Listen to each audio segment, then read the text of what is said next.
Forsaken. Abandoned to the dark. What choice but to follow the flame?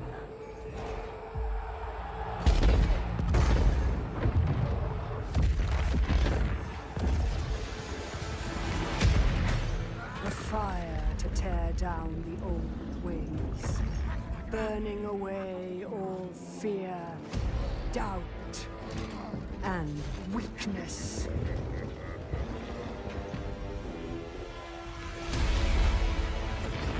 Nothing remains but power and ambition.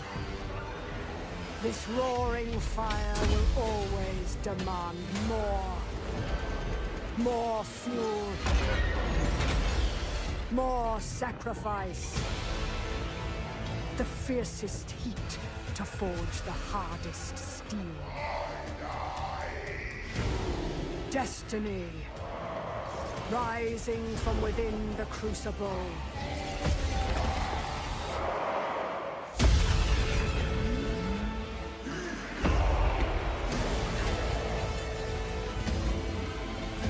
To seize the world with this fire is to see it burn first.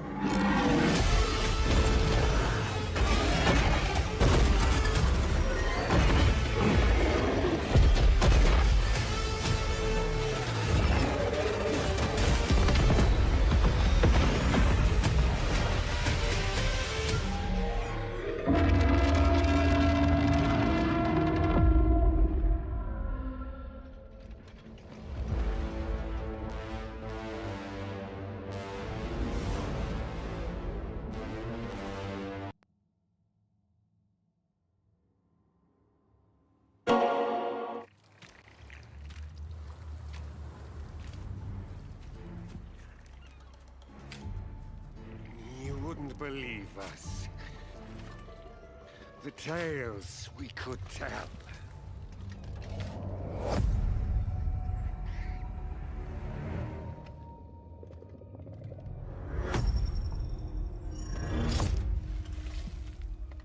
Though, truth be told,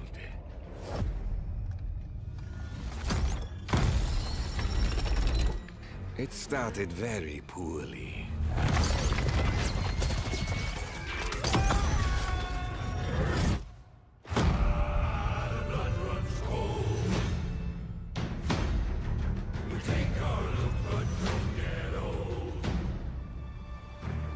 I was one, but now we are many.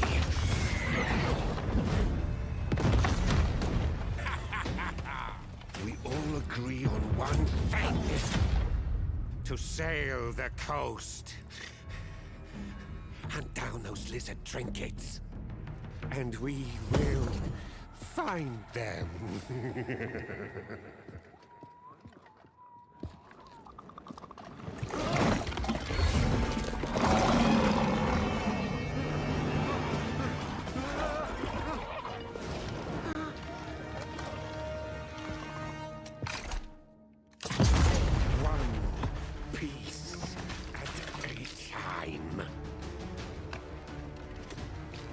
We will put ourselves back together.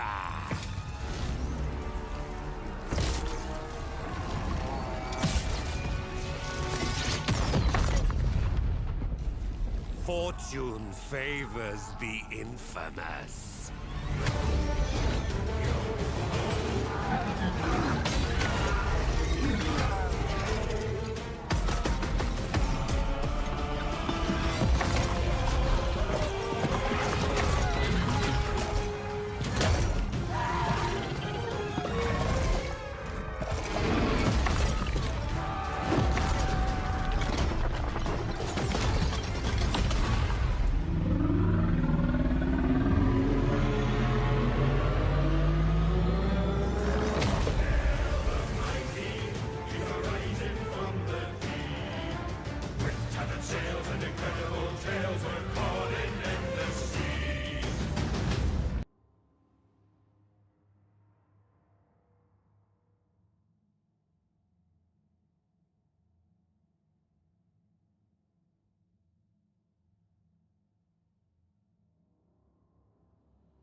Alright, here we are. Let me find who my opponent is. We're playing Lizardman today, as we should.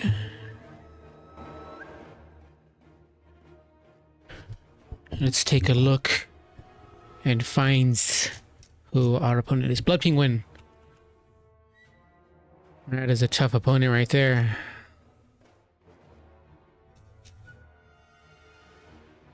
Mr. Blood Penguin.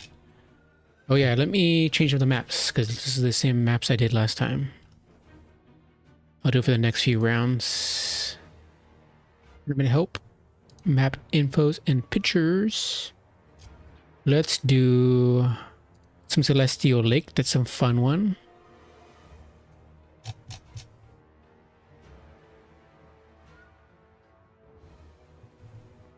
Alright, alright. For the next few rounds, let me add these in.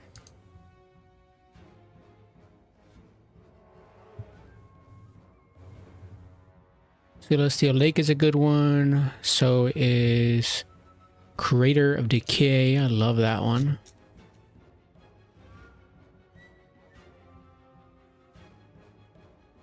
Let's see here.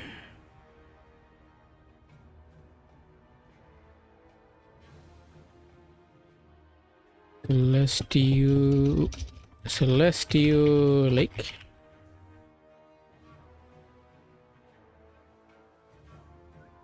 Crater of Decay. Let me add some more. Let's see what we got here. Just before I face the dreaded Blood Penguin.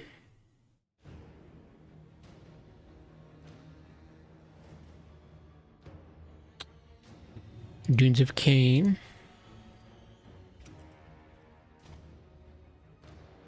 How about, let's see, Norskin Rise is a good one.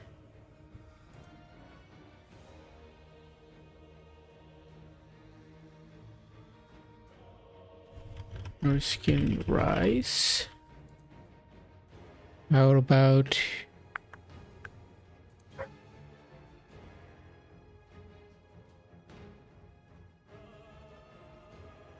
oh, let me see. Blood Penguin probably messaged me. Let me check.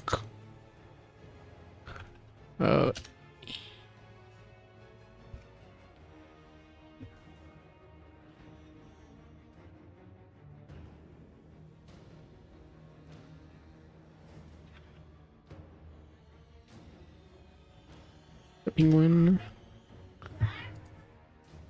Let's see. I will get the lobby up. Get this up right away. Penguin.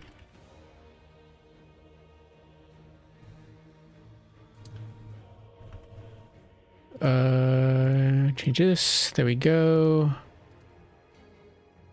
Nation. Not land battle.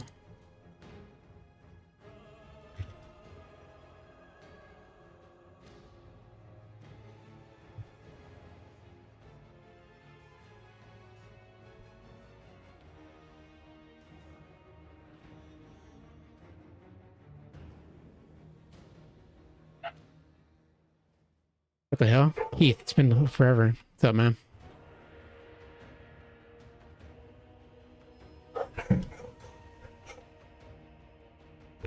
Let's see, my first player. Am I player one? I am player one. I shall ban. Let's see.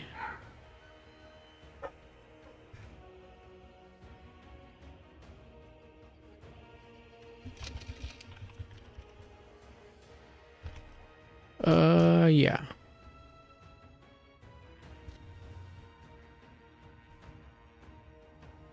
How about do some Decrepit Moor. No. Dusted Step. Dusted Step.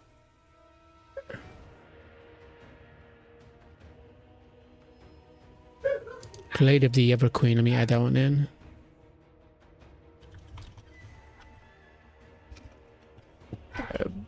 Everqueen. Find Carcass. Imperial Ambush.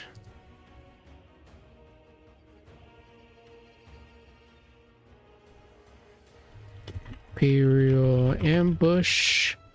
And then I'll add one more.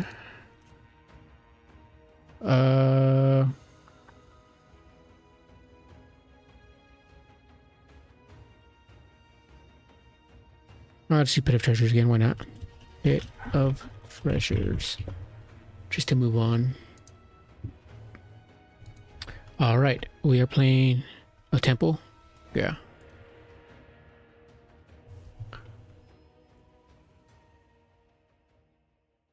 He wants to see temple. I can put you some temple. Alright. Waiting for Blood Penguin to pick one. I know, how come you changed your name? I changed my name like a long time ago.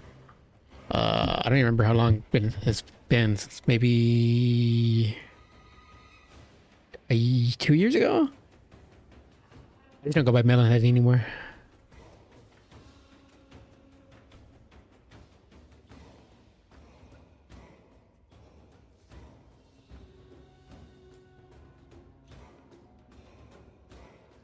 How you been, Keith? Still playing Tarkov?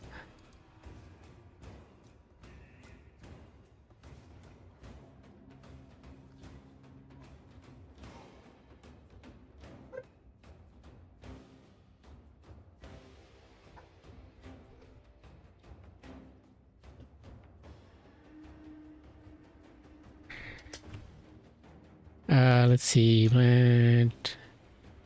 Early Maelstrom.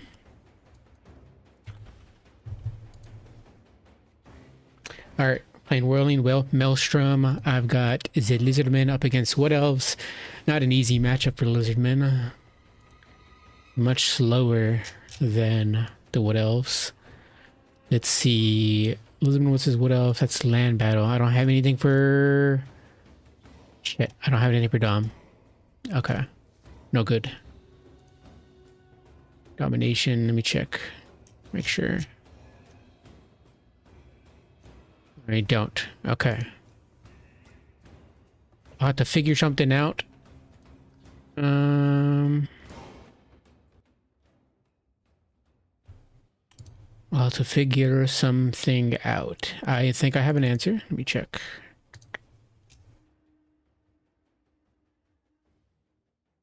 How about...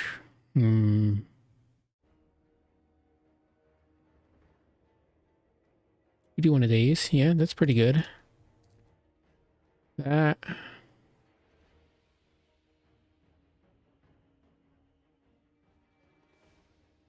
Only 100 meters, though. It's pretty bad.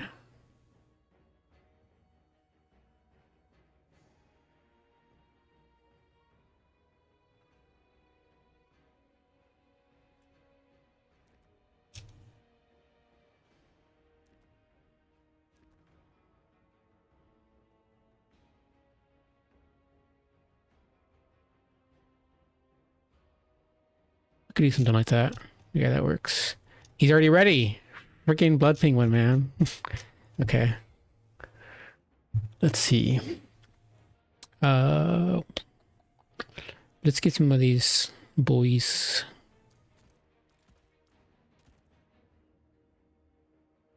Let's also get some of these. Let us do...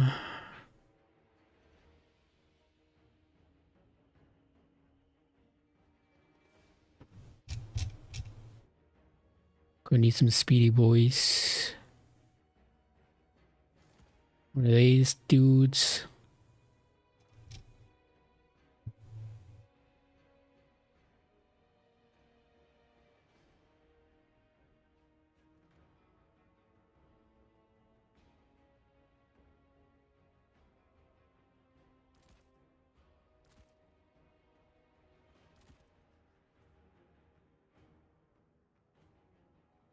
Something like that works.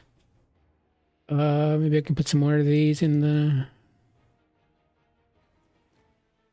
Oops, I don't have unicaps on. Oops, there we go.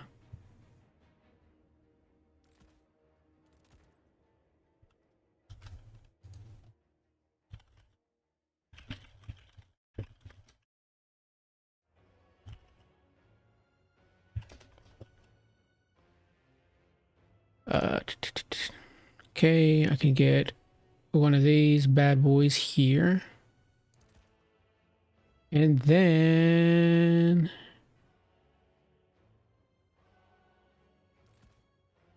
something like that. Something like that. That's pretty good.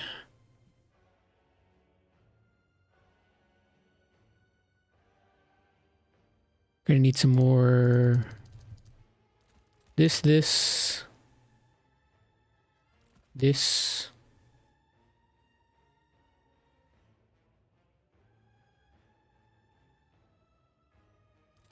Maybe I don't need to bring one of those. Maybe some of these fellas could be okay.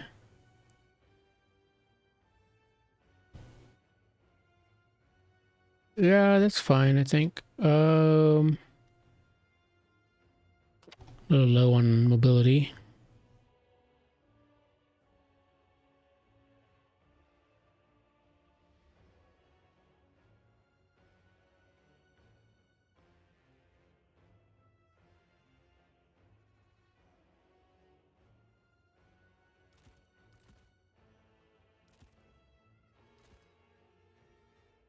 Could also get one of these. Might also be a good idea.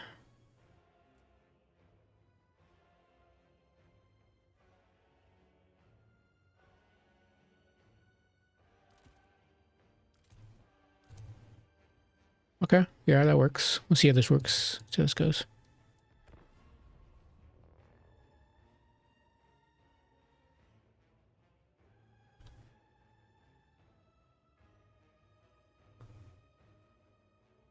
All right.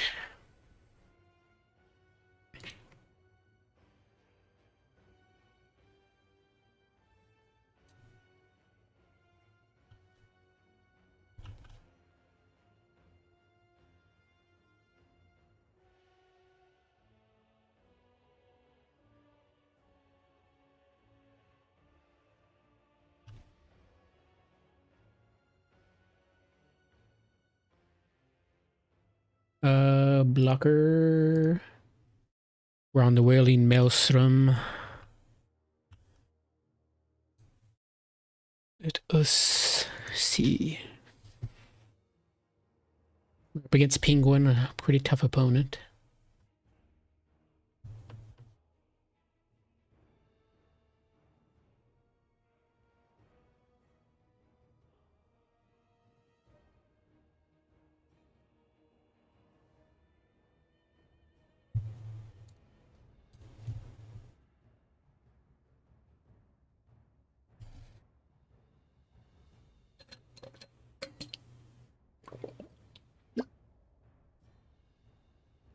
Nice rock texture. That was awesome. What a position to load the camera in. All right, this is a pretty cool map. Didn't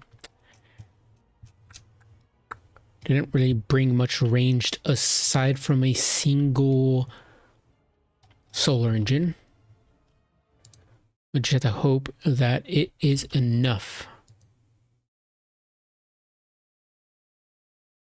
I have to play an extended roster tourney for a little. It's inglorious.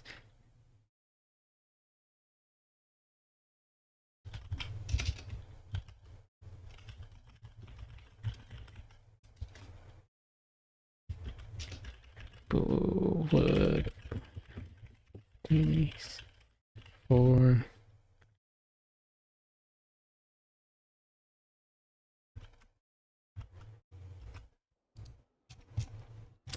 Penguin's talking about how in land battles sometimes extended roster tournaments are held and people actually play them, unlike in Dom, and it's incredibly fun, which I definitely agree with. It's such a fun.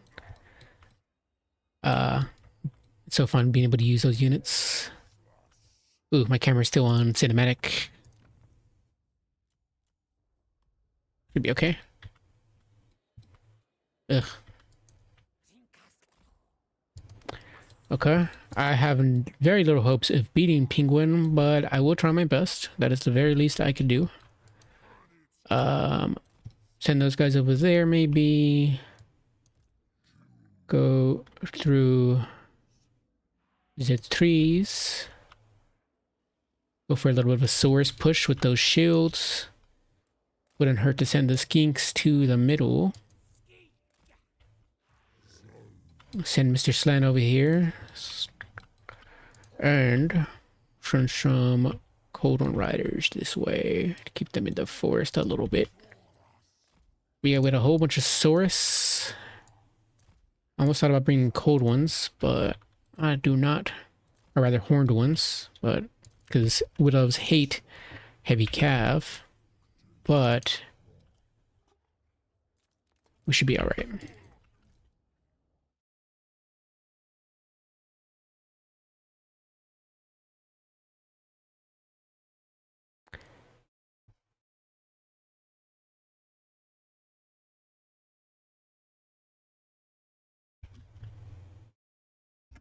Wish more.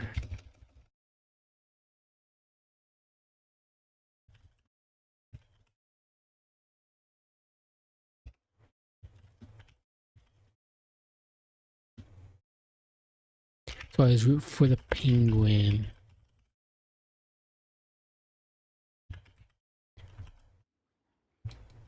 Alright. Yeah, he's talking about how modded tournaments are also incredibly fun, which they are. We get them in land battles. We don't get them in Dom. It's so cool. You gotta play Araby. Freaking Araby, man. It's so cool. We get those hosted on occasion. Very freaking cool. Drycha. Got some Eternal Guard. We got some Dryads. Very cool. Very cool. I don't need to summon anything right away.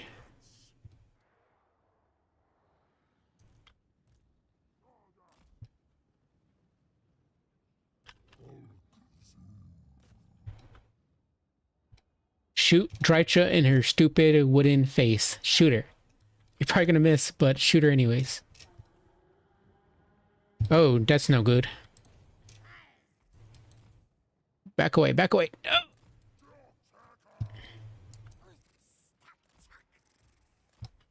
Should have expected the dreaded Waywatcher build.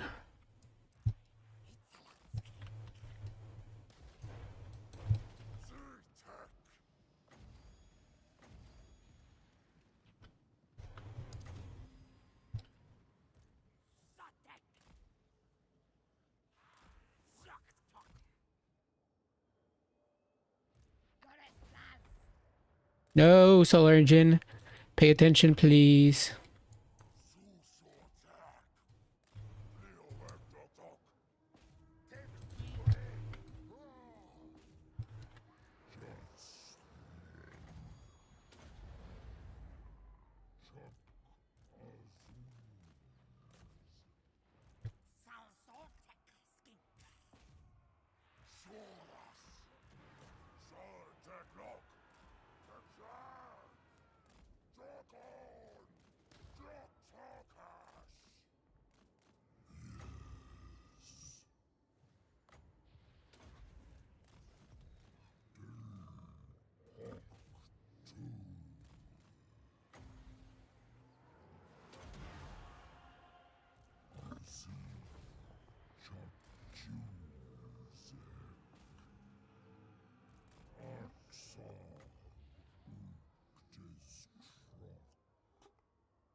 Gonna bring out some more skinkies. Always a good idea.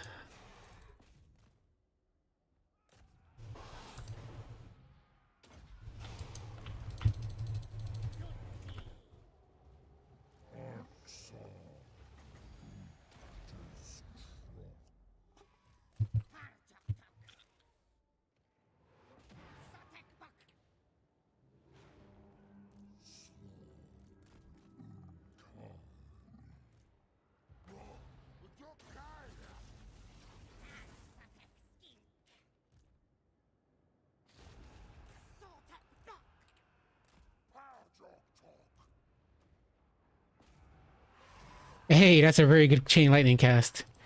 Very nice.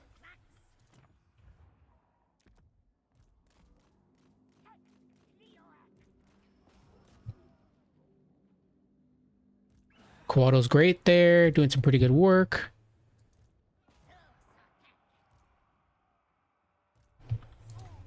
Gotta heal up that boy.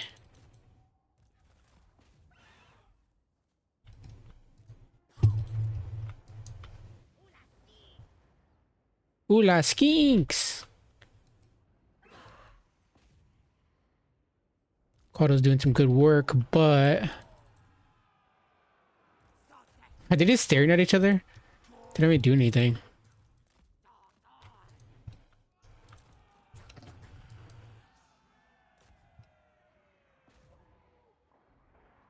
No, my Quado is gone.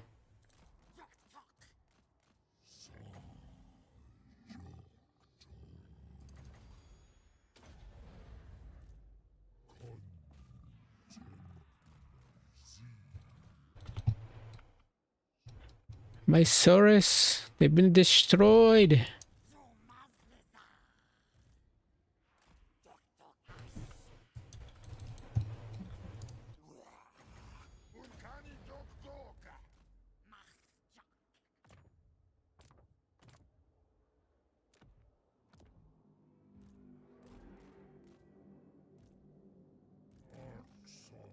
Ah, you're getting too close.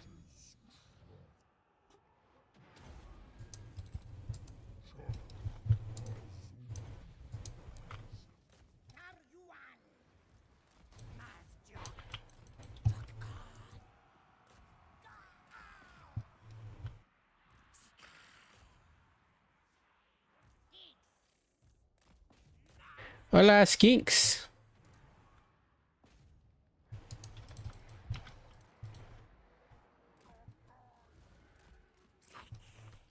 Get 'em, skinkies.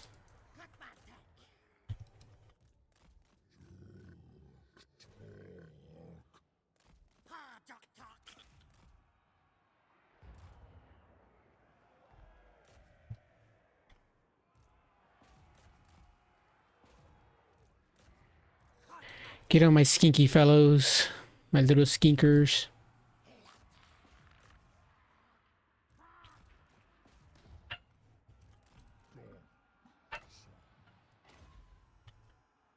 Mm-mm.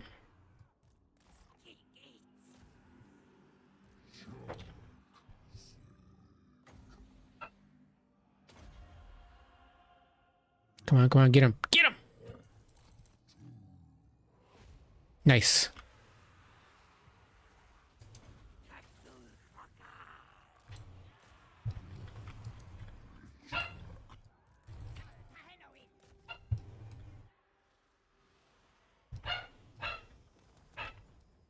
Freaking Weight Watchers are hard to shut down, man.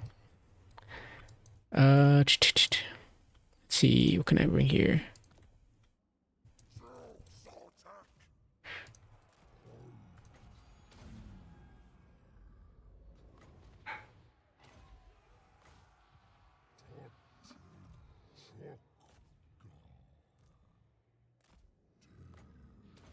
Hold on, Slime. Hold on. Hold on for your dear life.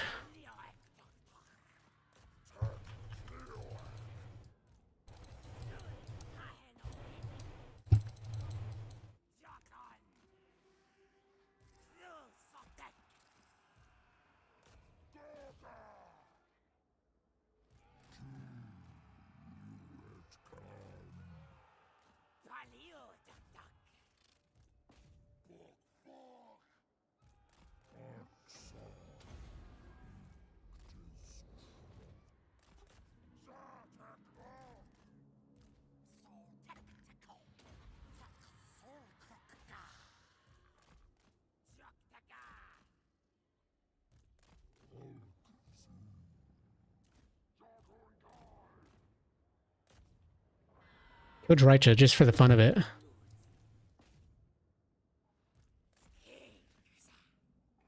Leave him alone. He's done nothing wrong.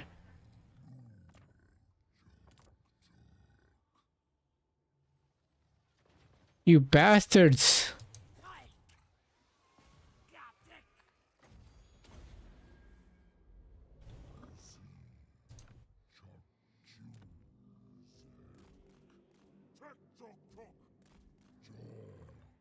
Kill her! Kill Drycha! Kill her! Kill that hag!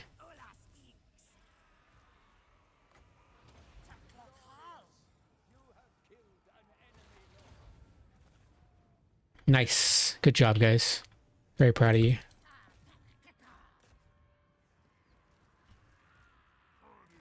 What I'm not proud of is you guys. You guys have embarrassed me.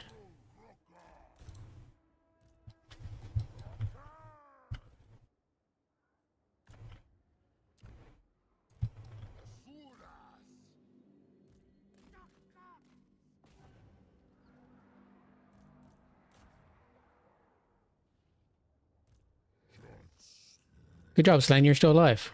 Proud of you. Heal up. You got things to do.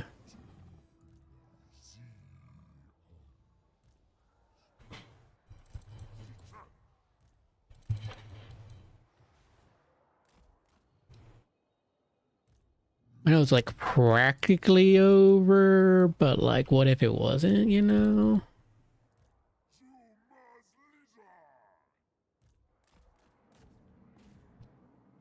Or run down the war dancers.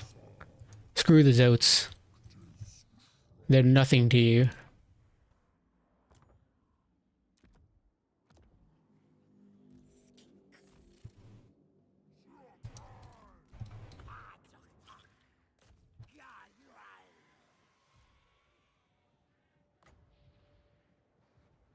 Kill those dang war dancers, man.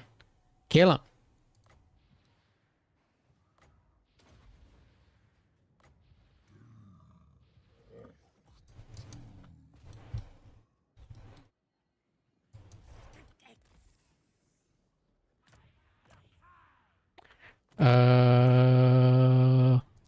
I don't really have anything left, but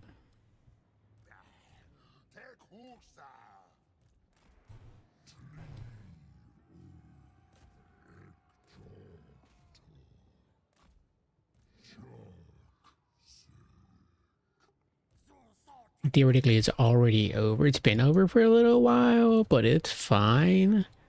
Might as well scrap it out a little bit. Pay an extensive amount for skinks.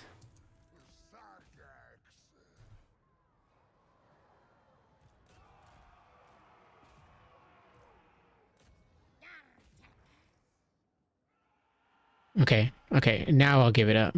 Let me just see if she can kill these frozen hearts for fun.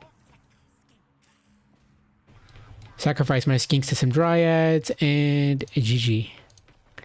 That was fun. Let's see. Say replay Lizardman versus dryads. That's what it is. Mr. Penguin. Alright, let's check these values. I assume... Yeah, not bad. 21-29. Yeah. Arcane Unforging Drycha was pretty nice. Pretty solid. The Saurus struggled, no surprise there. Pretty good on the Solar Engine. 1144 and one of these Golden Riders. Beautiful. I didn't get any of the Spear Riders out, unfortunately. 1196 in the Quaddle. Kind of abandoned the Quaddle, which was a big drop in monies. The Weight Watchers I couldn't freaking shut down. Neither was the Deepwood Scouts either. So that was a real big freaking issue. Plague Penguin is very good in his micro, no surprise there. And yeah, that's as I said, the Lizardmen struggle in the mobility game.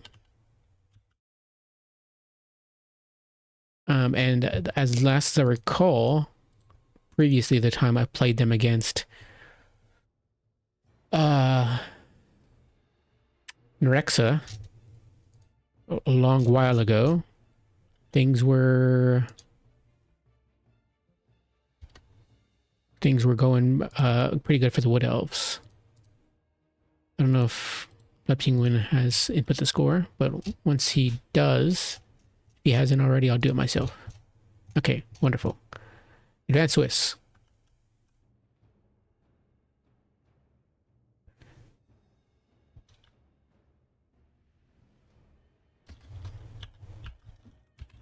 Round 2 is up. Go find your match, my friends. Thank you.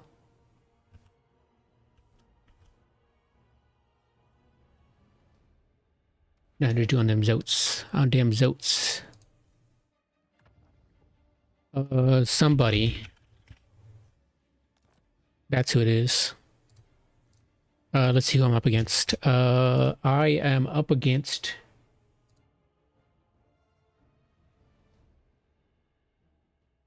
LL Tom. Wonderful.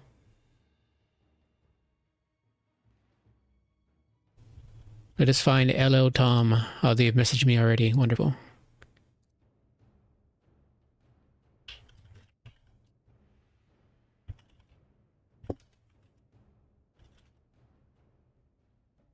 The Tom is on the Beastman. I will be on the Lizardman.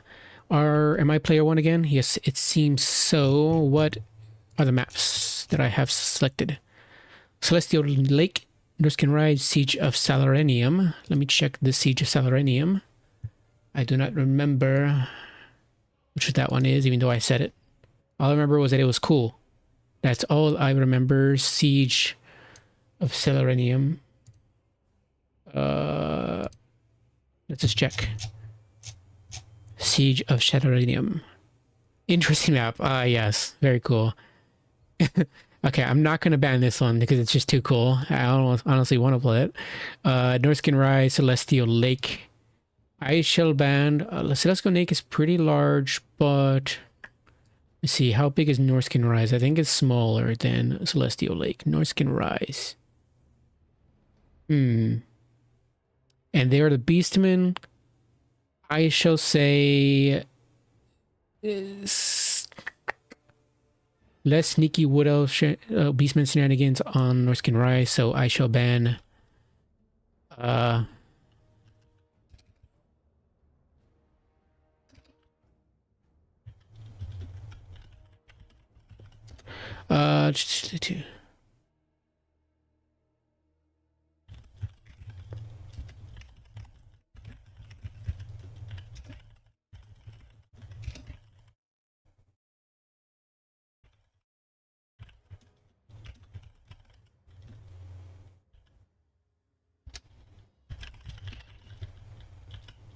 for rounds 2 to 4, as well as semis and finals. I will also post them here. So let me see. Round 2.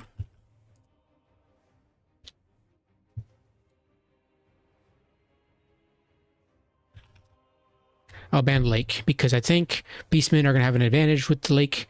They have the trees to hide in, etc., etc. So I will take that off the field, and Norscan Rise and Siege.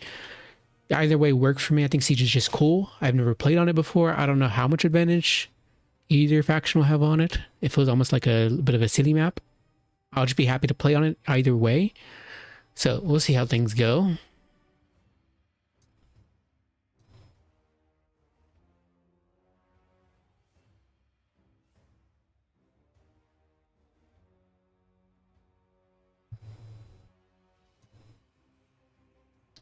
We're doing Norscan Rise. All right. Sounds about right. Let me... Let's zip blocker up. Norscan Rise. We are rising to the occasion. Playing some Lizardmen against Beastmen. I think I already know what I want to do.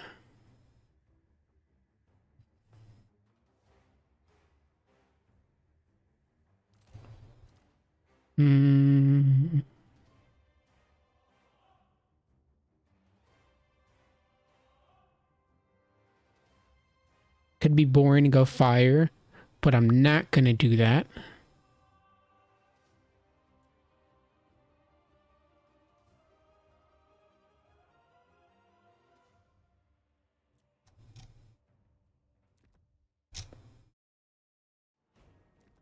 Do this and this, as well as this if I so chose. Sounds good to me. And then let's us see.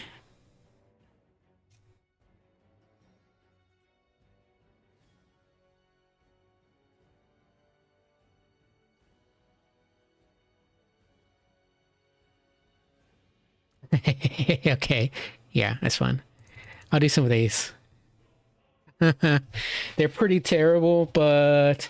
And I know they're awful, but I'm gonna bring them anyways. Let's see. Now for infantry.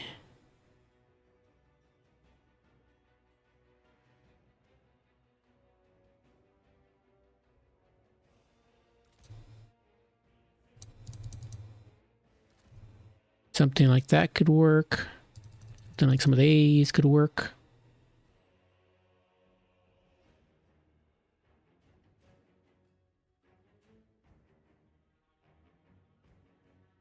Maybe I should bring this one instead.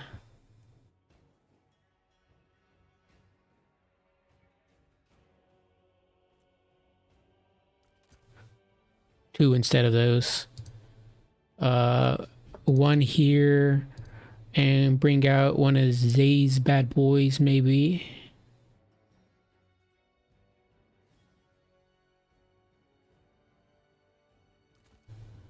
Bring out them.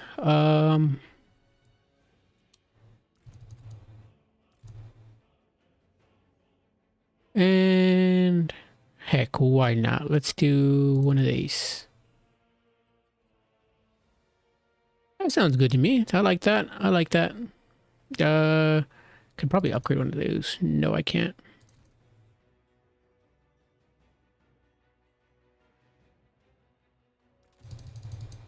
Could also see, I could afford just two of those if I wanted to.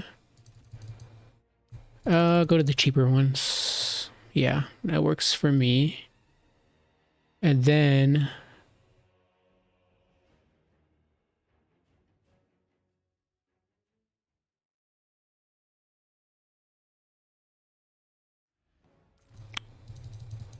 could go through those. Those for mobility. One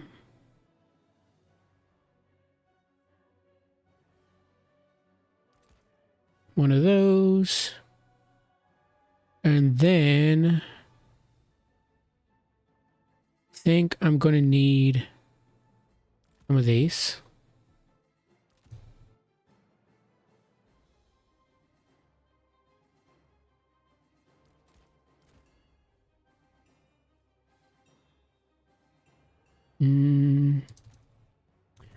Just bring that instead. Maybe bring some of these cheap bad boys. It's an interesting build. I doubt it'll amount to much, but we'll see how it goes. Doot, doot, doot, doot, doot, doot. We shall doot.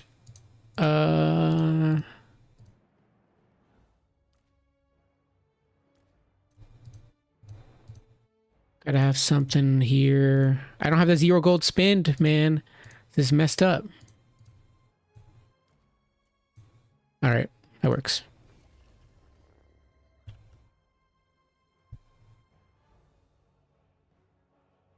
If I lose, it's because I don't have the 0 gold spend. That's all I gotta say.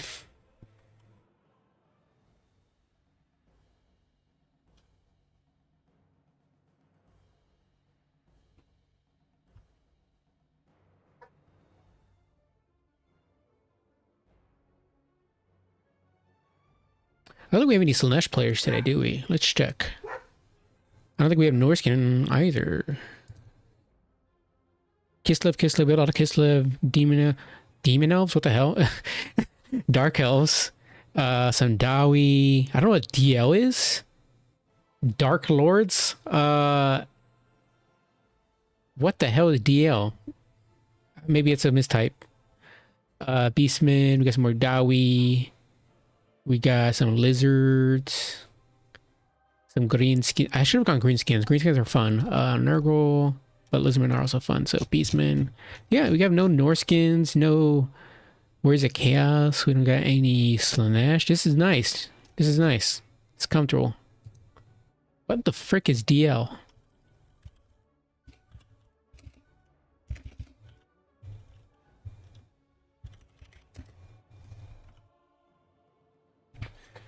Beastmen also sound fun to play.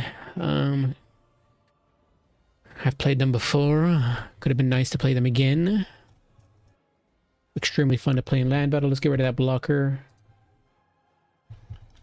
One of my favorite factions to play in general as of late. But greenskins, something about greenskins lately have been super cool. So we got a Death Caster, Buna for any annoying senties like great weapons, and then we got Spirit Leech if there is a caster that needs to be Spirit Leeched if I felt choose, and I could also try to Terror Bomb with Doom and Darkness as well. So I wonder if he... I almost would think that my opponent would be cool enough to bring some maybe it's a little bit too risky because how far the Beastmen can Vanguard or how fast their units are, but I don't know. I was gonna say it'd be funny if my opponent brought a Cygor, but that's just not gonna happen. Not competitive at all, but fun at the very least. Put some Saurus in the trees. Sneaky little Saurus. I also brought some Fire Leech Bowls. They're generally awful, but if there's some Slangors or something, you know, maybe something could work. Maybe something could work. We'll see though. All right. 2, 4. Ready whenever.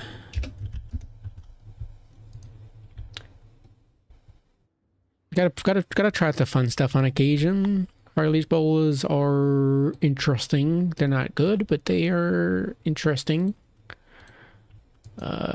Definitely much better in Warhammer 2, but even then they were very niche. Here we go. Here we go, my friends. Off we shall go.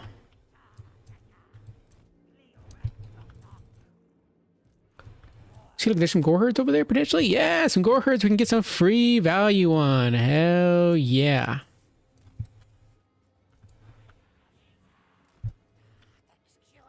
And then here we can go this way. What you got? You got Flock of Doom? Okay, that's fine. You can also try to chase them away, but it really doesn't matter to me what he does.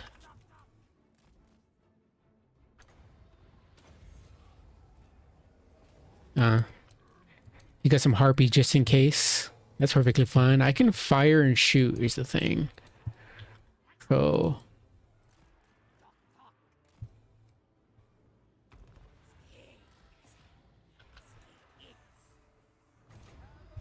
I'm also not going to overcast Spirit Leech because it's not that big of a deal.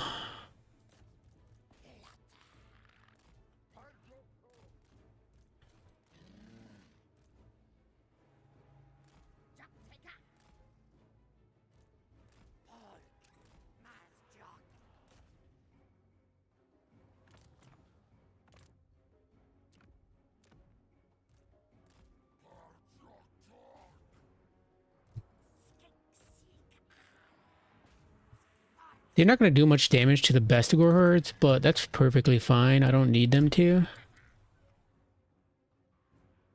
I could also do this.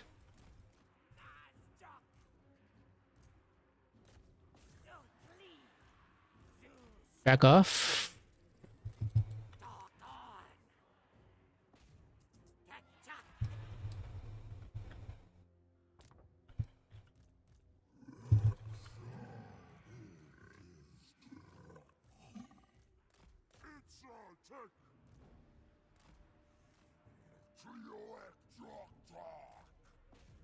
Interesting. Okay.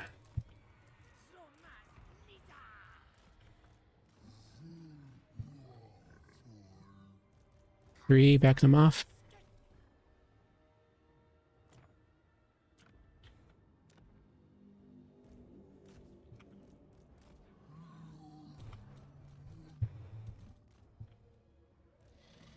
Hey, leave them alone, man. They're having a good time. Oh, those are just generic sentis. They're not worth it.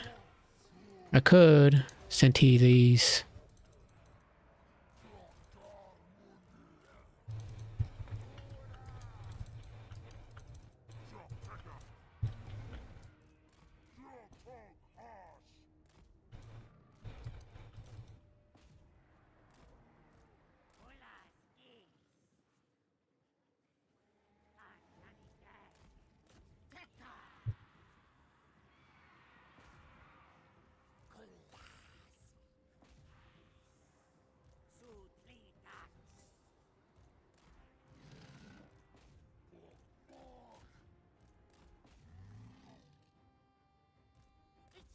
Some of them bad boys up here. Can also put some cold ones up there.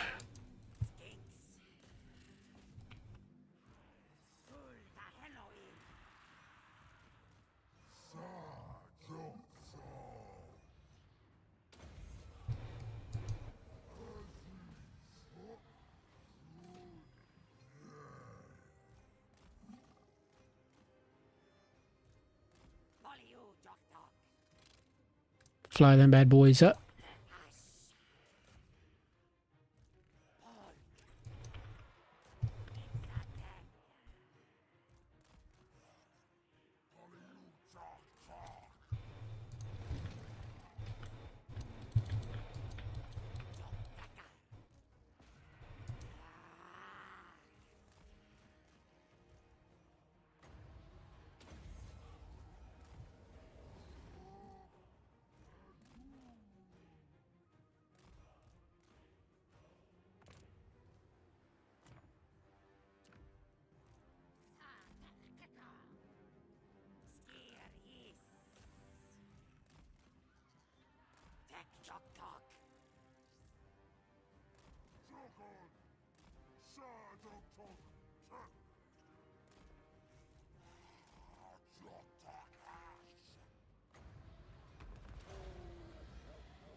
Oh no, do it on the best boards instead.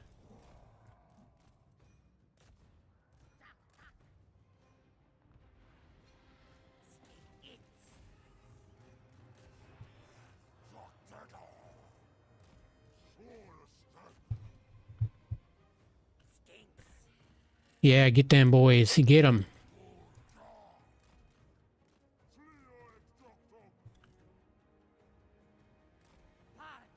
Nice. Sketchy charge there. Bring these boys over here. Oh.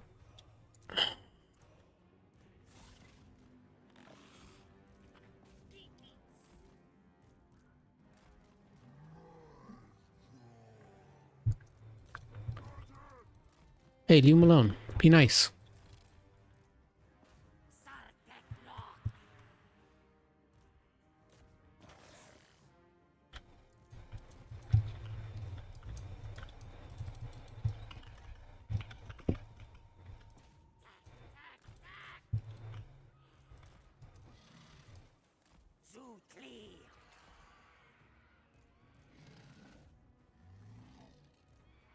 Hey, I said land. You're not landing? There we go.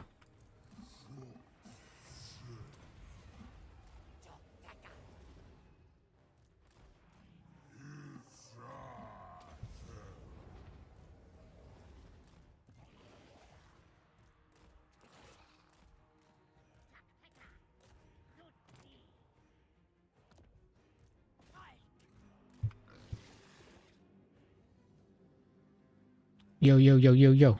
Don't do that to them.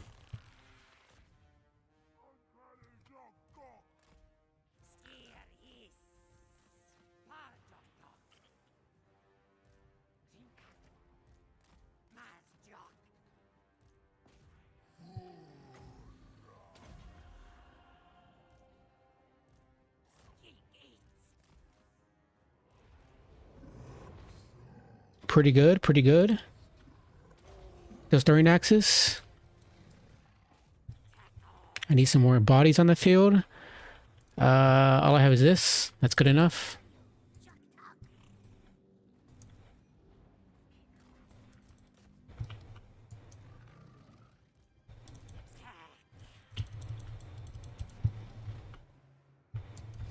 No! Oh, that was a blunder.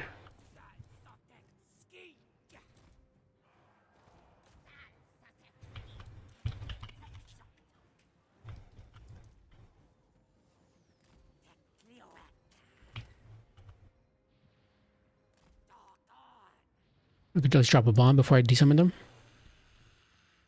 Good enough.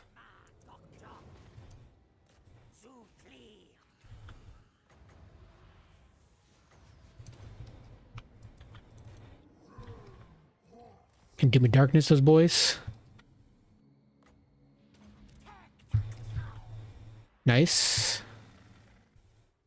Pretty good, pretty good. Unfortunate to lose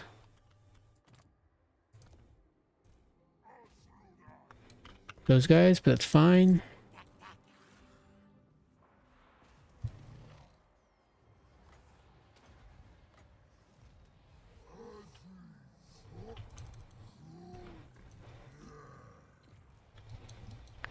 Those guys have done their job. It's perfectly fine.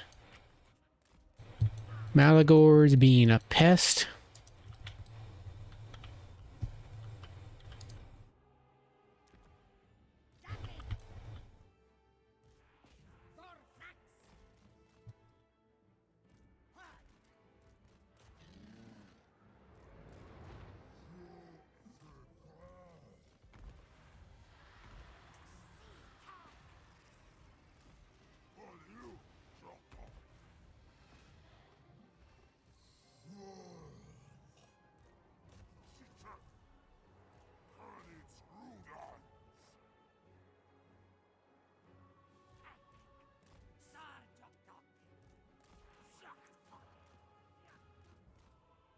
They were from Malagor, potentially. He's relying a lot on his senties now, so I'm just going to have to rely on mine in return. My calf.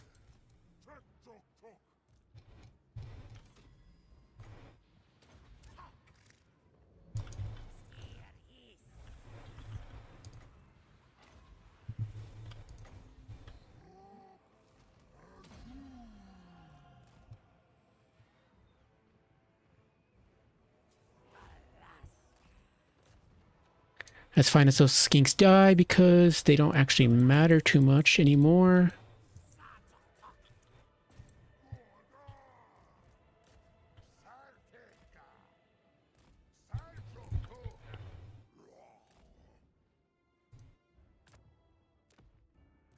For the hell of it, I'll bring some more out.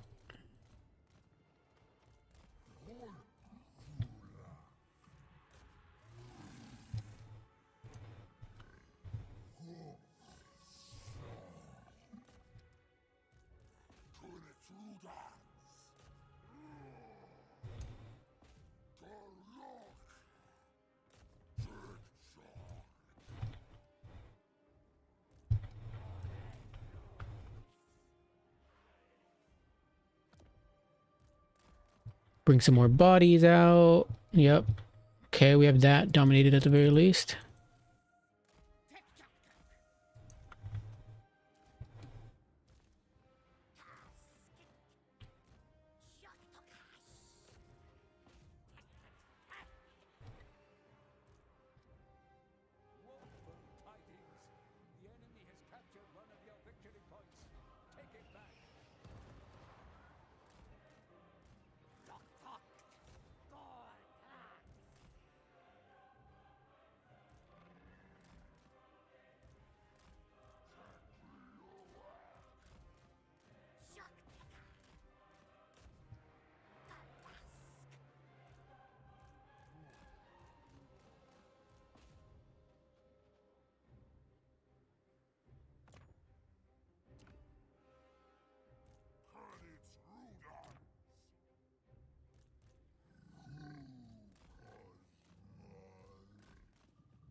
Oh, you're a bit too far away, buddy.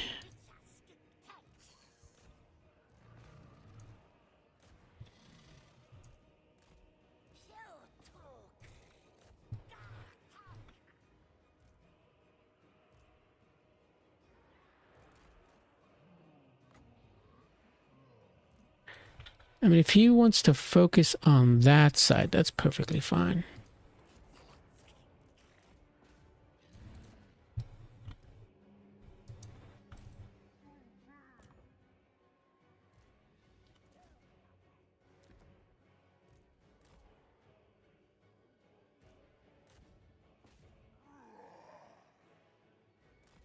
That was such a limp charge.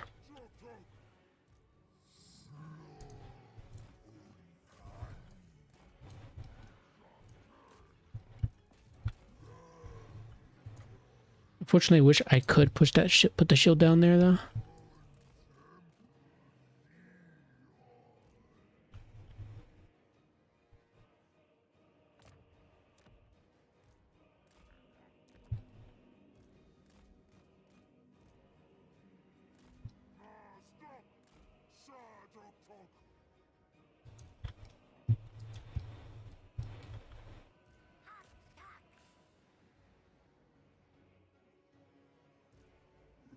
Bit late on the shield. Perfectly fine.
Okay, that is a win for the Beastman. Unfortunately, is not gonna be able to catch up.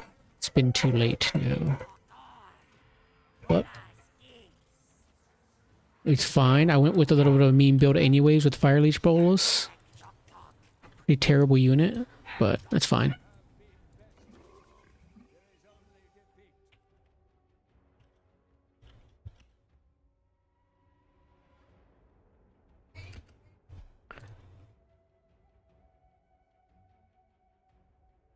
Okay, let's see what the values are looking like. Deathcaster did fine, 2689. Very nice. Everything else, yeah, 1889 on the Boxigors. No surprise there.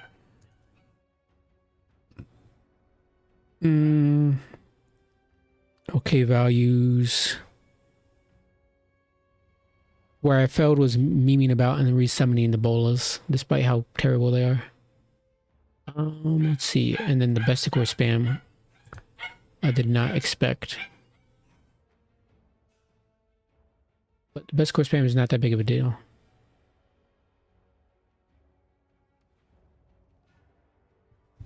Also not utilizing my...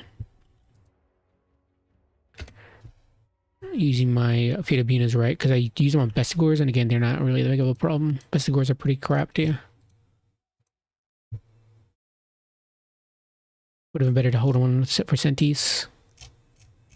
Okay, we still have one more round. Ignominus versus Spartacus Dog. If I was... let's see. Got a message. Okay, we're fine. If I was to build an actual serious build, definitely cut the bolas. Just bring more bodies, pretty much. You could bring another source if you so chose, but I don't really think that's the best choice there. Bring one of those bad boys. You can even cut the Saurus. They're not that great. Very slow against the Beastmen. Against the Beastmen, they're very tough faction to build against, right? So, theoretically, you could just bring a solar engine for any throwing axes potentially, or just entities you can shoot at. You could also bring a Stegodon. It's okay. It's not great, but slowly over time it'll build up value. Could also go with the Troglodon. I've used them before against Beastmen. Pretty decent. They're the anti-large missile strength, and then poison on top of it, and they're pretty good in melee as well. Plus the primeval roar, which is very nice. Yeah. Cut that. You could also go less javelins. Deathcaster obviously isn't like the best. If you want to be boring, you can just go with a Firecaster and just burning head everything, or piercing bolts as well. But too boring for me. I'm gonna go a little bit more mobile. You could also go with a Crocs, Mr. Crocgar. Just go Hand of the Gods on a horned one, and then go like a Skink Oracle. Make room for him with just Earthblood. Or you could just ignore that altogether and just go with the generic Skink. Either, I don't like him on Pterodon. He's too easily snipeable out, especially by Malagor. So you could just bring him on foot, but he's less mobile, obviously. So could just keep him away from Malagor. But I hate the Pterodon, really. It's just so crap. But yeah, you could go just Flock of Doom spam. Again, very boring though. I'd rather go Heavens, go Wind Blast. Even go Chain Lightning. Skip that, skip that. If you want to hold him down on one point, could go without Pterodon. But with Dom, with how big the maps can be sometimes, you're going to have to go Pterodon majority of the time. Then you could just probably downgrade one or two of the Javelins and then go some regular Skinks if you so choose. Or you can go more Skirmishers. Or you can have on standby, instead of the Boxicors right away, you could have some Cauldron Riders just in case they get a little too anxious about shutting down your Skirmishers.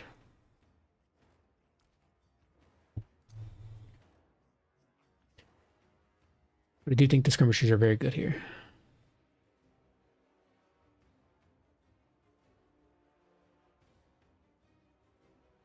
Okay, let me see if we're done with the round. Yeah, we're still tweeting on Spartacus Dog and Ignomagus. So we can keep building this. You could just continue cutting down some Skirmishers as well, or you could just not go Krokar. Krokar's not the best. You could just lock down one point with Gorok, but you don't want to lock down one point against Gorok, against Beastmen. But when you're not as mobile as the Beastmen, you are going to need... Why am I hearing? What the heck? Hold on. What do I test? Okay, no, it's fine.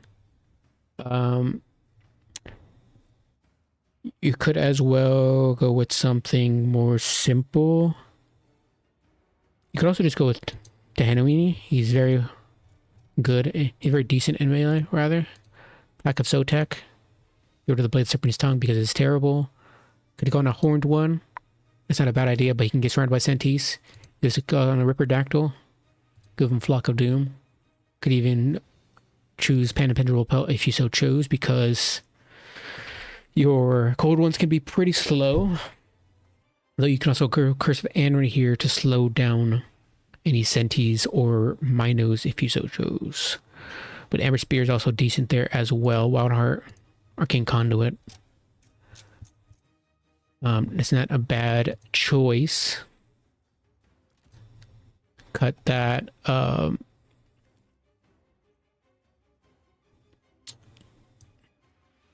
Ancient Salamander could be okay as well. Could go with an Ancient Sally. Instead of Solar Engine, you can go like double Ancient Sally. It's not a bad choice there. Not that great against like the more loose formation beastmen, but that's perfectly fine because they'll still do solid, decent damage into best gore spam, into bundles of senties. But that's kind of generally why I prefer the Soul Engine. But double Troglodyte could also work as well, or single Troglodyte like the Pale Death. They can rampage though, so gotta be careful with that. But it's only if they're 40% HP, 25% HP or less. No, it's 75%. Okay. I was thinking of Feral Rage 2, but Feral Rage 1 is 75%. It is kind of annoying though.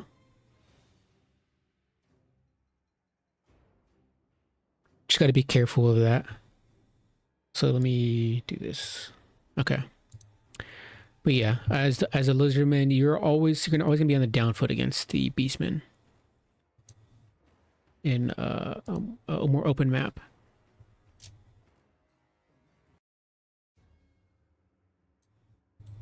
But generally, this is why beastmen are so strong in Dom in the first place.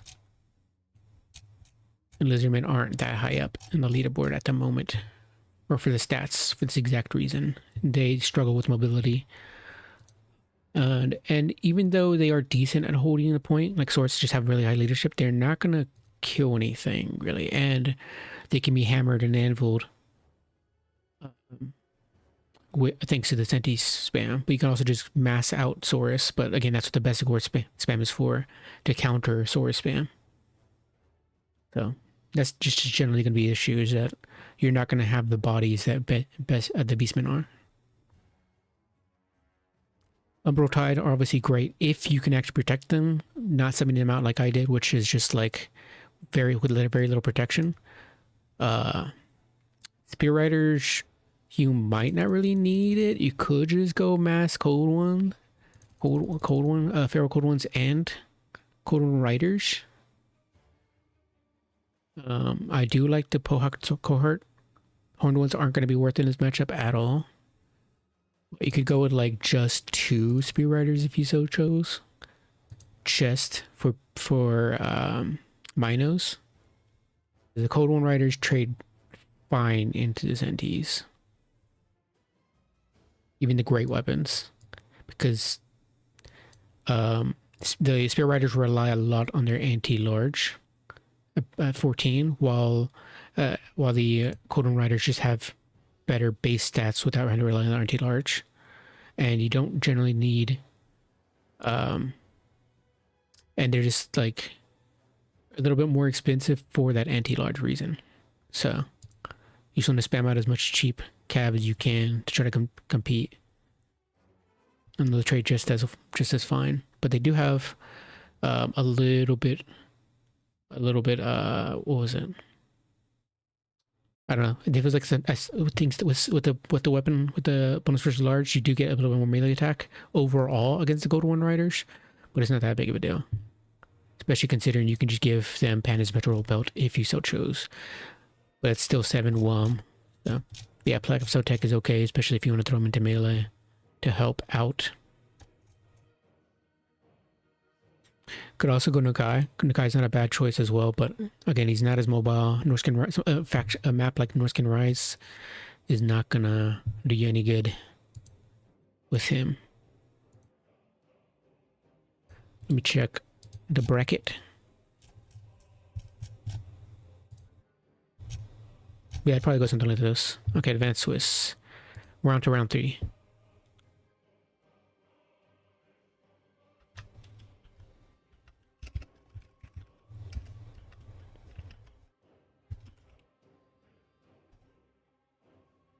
It's generally kind of why I don't like playing Lizardmen in Dom as much. I prefer them in land battles so much more. Because Dom is more of a mobility and infantry, or rather, mobility and cav game. Infantry a little bit so, but not as much.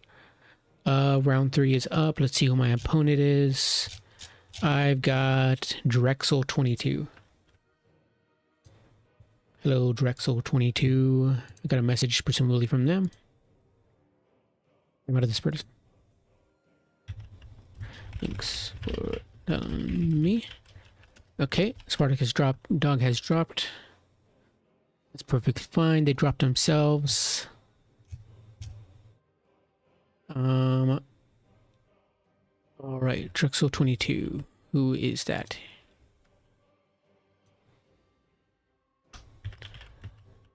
Drexel 22, presumably you are.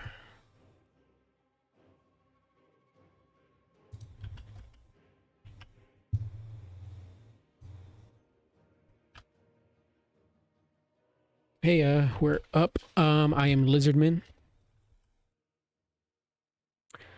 I'm also player 1 again, surprisingly.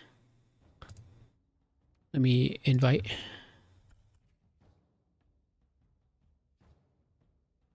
Sweet. We're up against Dark Elves this time. Scourge Kite. Or Scourge is going to be an issue potentially. Let's check his zim maps. For round 3, we got Sacred of Chakra, Crater of Decay, Pit of the Overchosen. If I remember correctly, let's check here. Oh, I can't remember how how alphabet works. Pit of the Everchosen is just, yeah. I'm gonna not do that one this time. Maybe against who? Against Dark Elves? What are the other choices? We got Pit of the Chosen, Crater Decay. Maybe, yeah. Pit of the Everchosen is a no-no, but Crater Decay could also be very bad. I'll do Crater Decay. Ban Crater. Because the Crater Decay also has those, despite as much as I want to play Crater Decay, I'm not playing the right faction for it. Though they do have relatively close points. Though they have relatively close points, they also have these like extra Vanguard zones, which are pretty scary if you're playing up against a faction like Dark Elves, which has some Vanguard options. Like, I love Crater Decay. It's like one of absolutely my favorite maps, but like, if you unlock these, like this special point over here, you can Vanguard in your opponent's zone slightly, or just deploy from your opponent's zone, which could be very scary. But theoretically, it would be okay for Lizardmen. But I don't want to do it against the Dark Elves, which I'm already on the underfoot. On the back foot, rather. Underfoot, what the hell is that? Let's play Pit. Honestly, I don't care. Sweet. Alright, we're playing Pit of the Everchosen. Sounds good to me.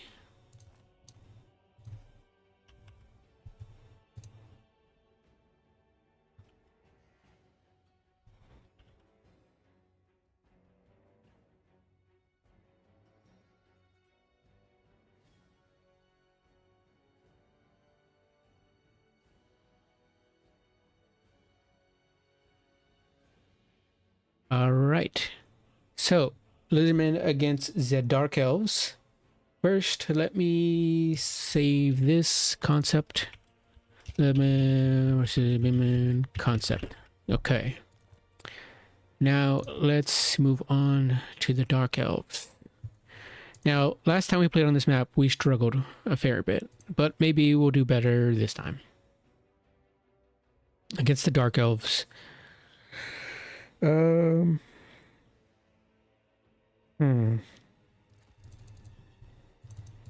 Could go with some of these, including this one.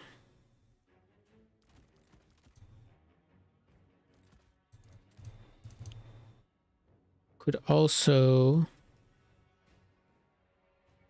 get a sneaky one of those in there. That's why not. That's cool.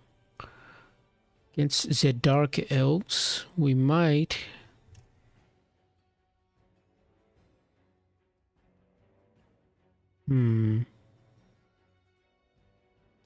Does he have this ability? He does not.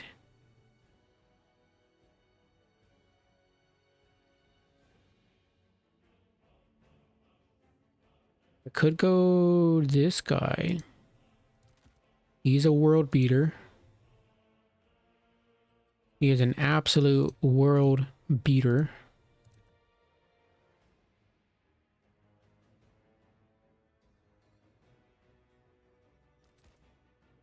Could also go him.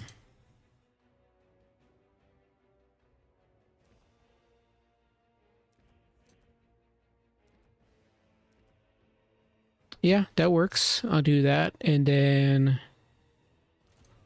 maybe this guy, pretty expensive combo, but it should be fine.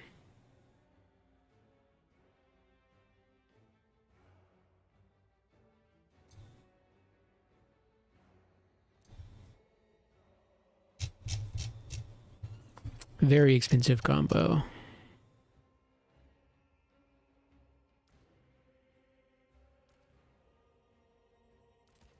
Makes me think I should go into this guy's instead. Yeah, I like this. I like this a little bit more. And then do one of those cheeky ones in the backyard.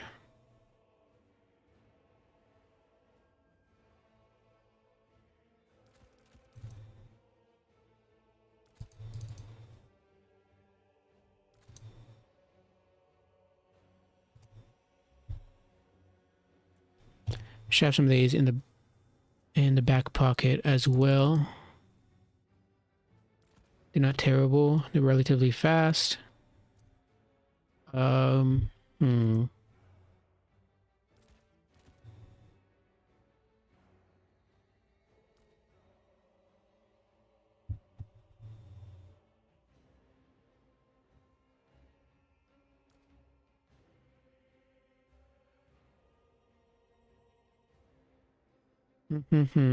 Tough decisions.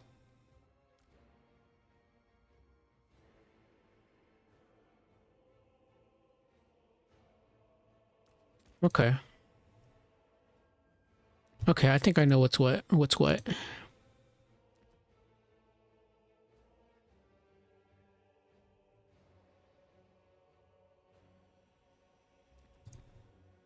Yeah, I think I know. I think I got an idea.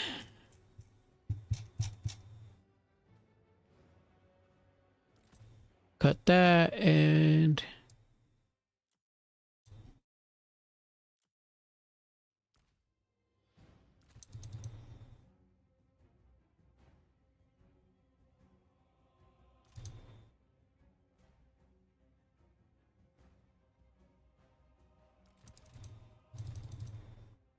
if I remember correctly how this map is built, we're gonna start off like right in front of each other, which is scary, but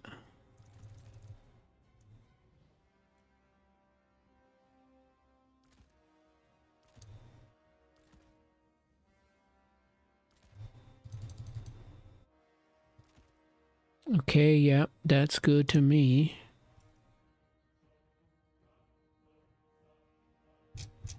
And then we got ourselves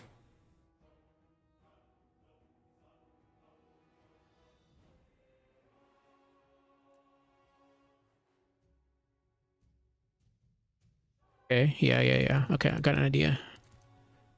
Boopity bop. Get one of these in the sky. Uh, Never a bad idea to have one of these.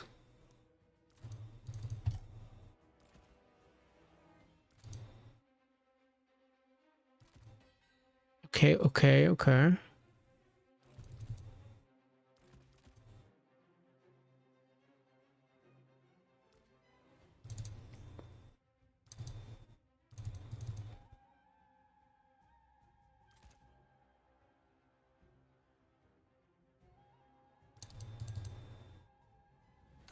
Oh, I'm lacking there. Okay, I see.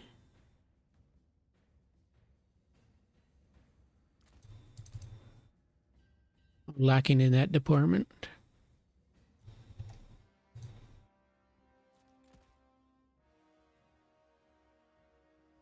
Okay, I could... Difference in speed, not much.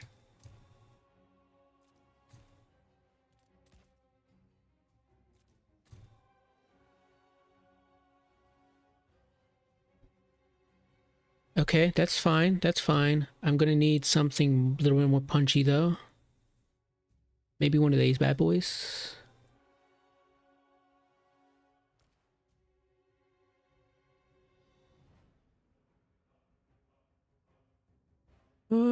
That's fine, I think.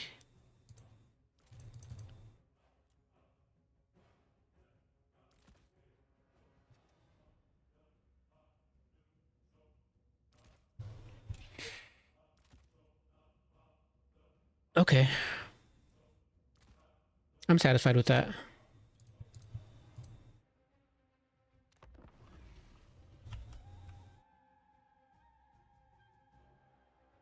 I think we're good to go there. I think we got a solid plan here. It's a fun map. It's a fun map, the Pit of the Ever-Chosen.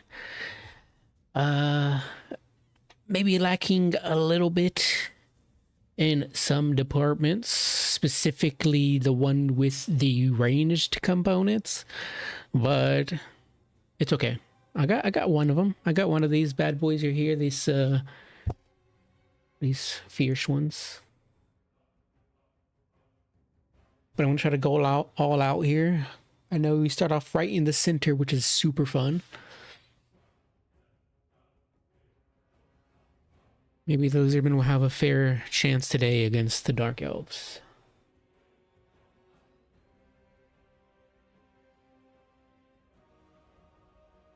I don't know what the Dark Elves are bringing here nowadays, but I imagine they're still pretty solid.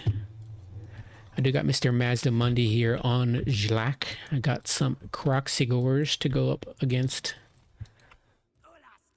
them. Got some Ula Skinks to go for the points right away. Ula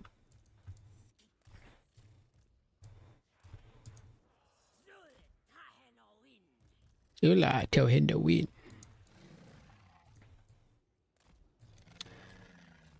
And then I got some more skinks to go this way. And so generally just more skinks. A whole lots of skinks. Skinky boys. These are your mobility. This is what you gotta do. Zuma lizard. Yes, indeed. And then these guys could potentially go around if need be. All right.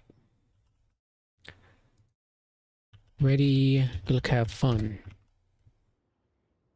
All right, let's see how things go. We also got the Arcane Unforging. That's such a good spell. And then got some Apotheosis to heal up our Croxies and Mazda. In the backfield, we do have some Spear Riders, of course. We got another Croxy, a single raised down hunting pack, potentially with any air. Not a lot. There's not a lot of air to deal with compared with the Dark Elves, but you know, there's dragon on occasion, something like that. Let's do this.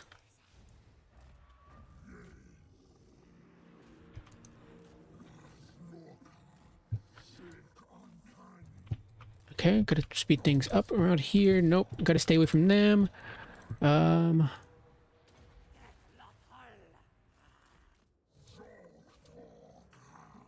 Got some scary looking things I should have known.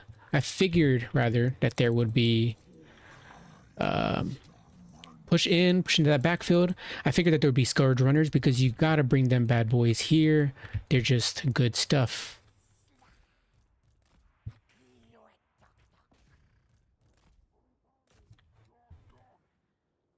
In the backfield here, I'm gonna bring some of these bad boys here. Oops. I hate this. I hate that menu, man.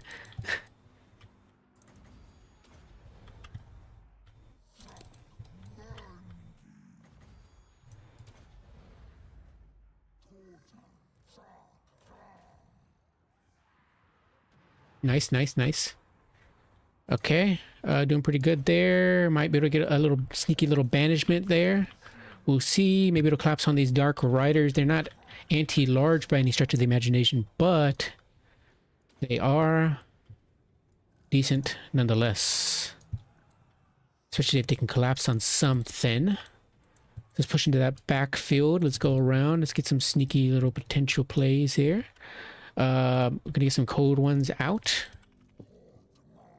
Mazdamundi's just doing his thing. Nyx Croxies can collapse there. We're going to keep pushing in with some skinks. Feral Manticore is here, which is interesting. A Manticore is not going to do a whole lot to Mr. Mazda. I can also just put down the shield, because why not?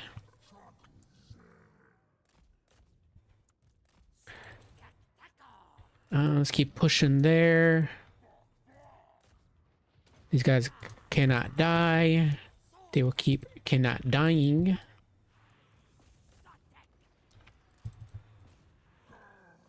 Gonna counteract that spirit leech there. You guys can stay. I'm gonna back these guys off. Go after the good stuff. We've got a Razor on hunting pack, which we could bring out to counter shoot at the Dark Riders. The Manticore is gonna get its butt beat, because that's how Manticores do. They get their butts beat. We got some Croxigores. These Blackheart Corsairs are going to be chased down for an eternity. We're going to get some nice shots there. Beautiful. Absolutely fantastic, I gotta say. We're doing pretty good. We're doing pretty good so far. We're going to try to chase down those Dark Riders. No, I'm not. I'm really not. I'm going to try to go after these guys instead. Going to interrupt those Blackguard of Nagaron for the hell of it. These guys can go try and attack the Supreme Sorcerers for the fun of it. Why not? I can pull these guys back. Gotta capture the point. Could kill the Manticore for the heck of it too. Could go after there. Could send those guys there. Pop cannot die. Kill the Crows of Cain potentially. Could heal up Mazda. Unfortunately, Mazda's just going to be suffering here, but I could send those after them. Those guys should do great, theoretically. I could Arcane Unfortune the Supreme Sorceress. Not sure if it's entirely worth it, though. Are these just Cold One Riders or Feral Cold Ones? Okay, good. I need to screen out those Scourge Runner Chariots.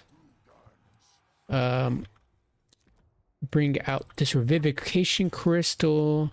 Bring out some more Red-Crested Skinks. Go this way. Push into the back. Where's Mazda right now? He's just fighting some Black Knight of Nagaron, which isn't the best choice. I love the conga line. Such a good one. I'm not gonna waste the wins at the moment.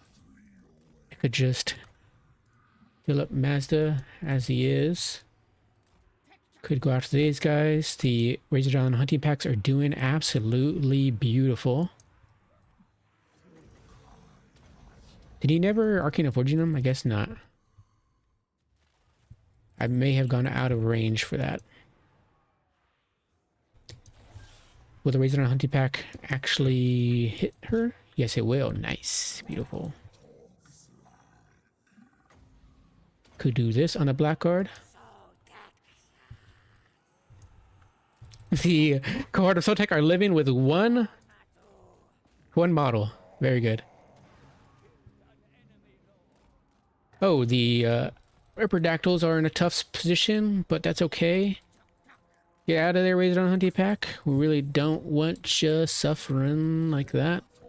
We're gonna make our way over here just to keep things moving along here. We're gonna summon some Cold One Riders and some very cold ones. We are going to shoot the heck out of those Blackguard of Nagaron and get some beautiful value. The Riperdactyls are no longer in a good position. We're gonna need some infantry here. Probably some red-crested skinks just to secure our position. Mazda, get out of the way! What are you doing? You're blocking the Razor Dawn shots.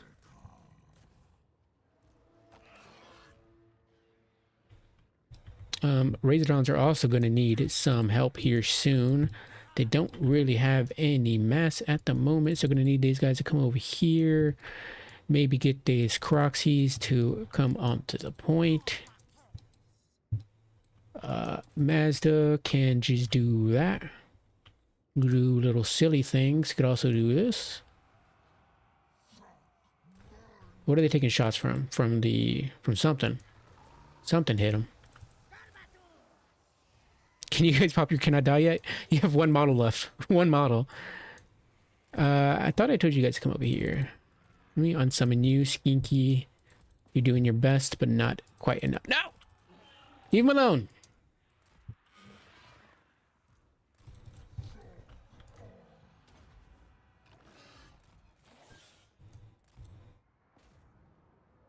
Leave the Dark Riders alone. Don't be rude.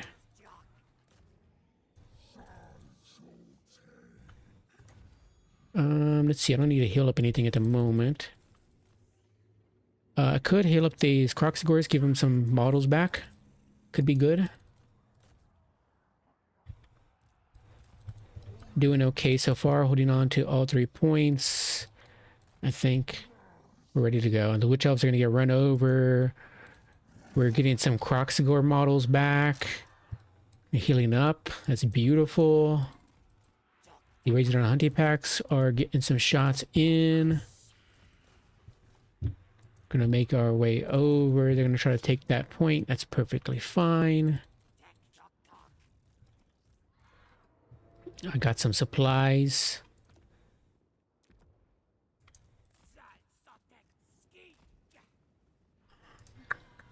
I think we won one, folks. I think we've won one. That's incredible.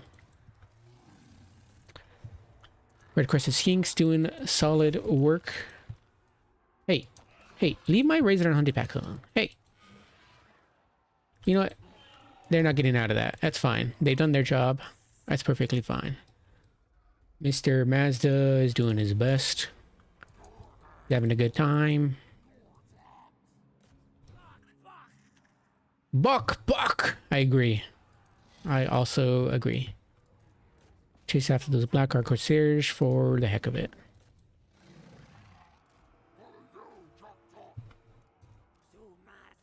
Okay. Send some skinks after those guys. Just to block them up. Where's the Rev Crystal? The Rev Crystal can continue healing the Croxigors. And we can get some nice cinematics there as the Croxies with their big old paddles are going to smack the Harpies harder than they've ever been smacked in their lives. Maybe even snack on a few Harpies while they're at it, or some Dark Elves. Very fun. Little skinks riding on the side of the Rev Crystal. It's absolutely adorable.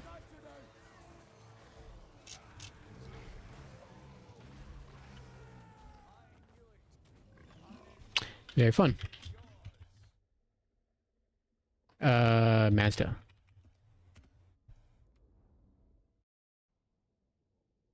Well played to my opponent. Arcing and Forging did some good work. 31-34 here on Mr. Mazda. And Croxies did great. 1,089, 1,003. The freaking record of Sotek, man. Hilarious. Fighting with one model to the very bitter end. That was beautiful. Razordons, I mean, the Riperdactyls did great. Razordons, 2265 on a single unit. That's crazy. That's fun. Squared Runners did fine. Nothing spectacular. These Dark Riders repeater crossbows did great. Maybe a little bit too much range for my opponent. Probably would have gotten the Witch Elves out sooner, hopefully, and they would have done fantastic. Witch Elves have a fantastic day against any form of skink and any form of Saurus. Absolute menace of a unit.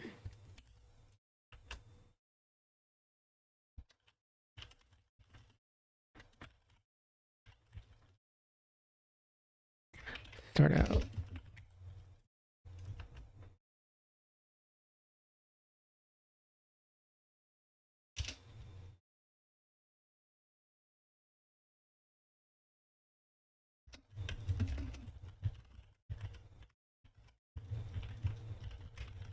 Go to melee and run down skinks easily.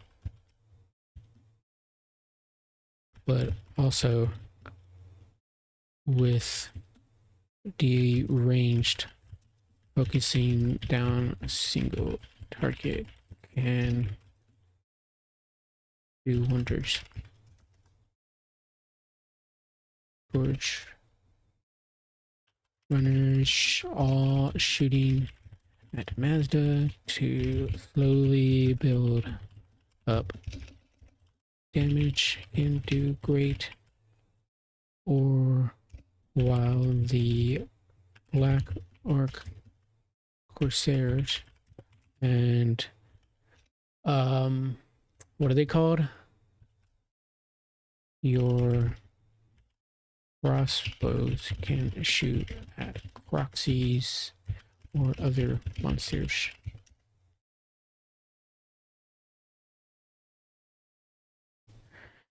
Yeah, so Dark Souls pretty new, and just giving them a few tips.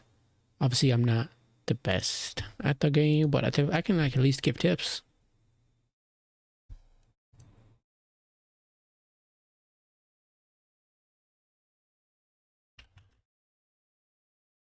Tournaments.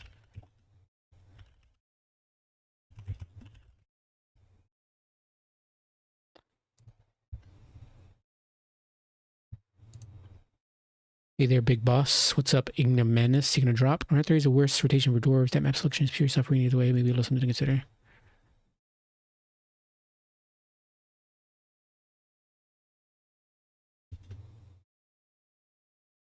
Sorry about that.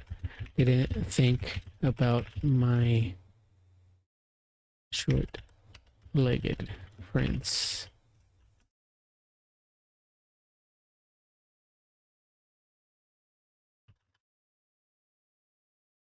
Free to anytime send me some maps you like as a dwarf player, and I'll add some in for my next tourney.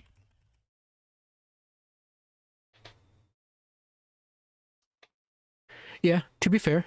So usually whenever I do my map pool in the beginning of a tournament, I go into consider every possible situation for these maps from where the points are.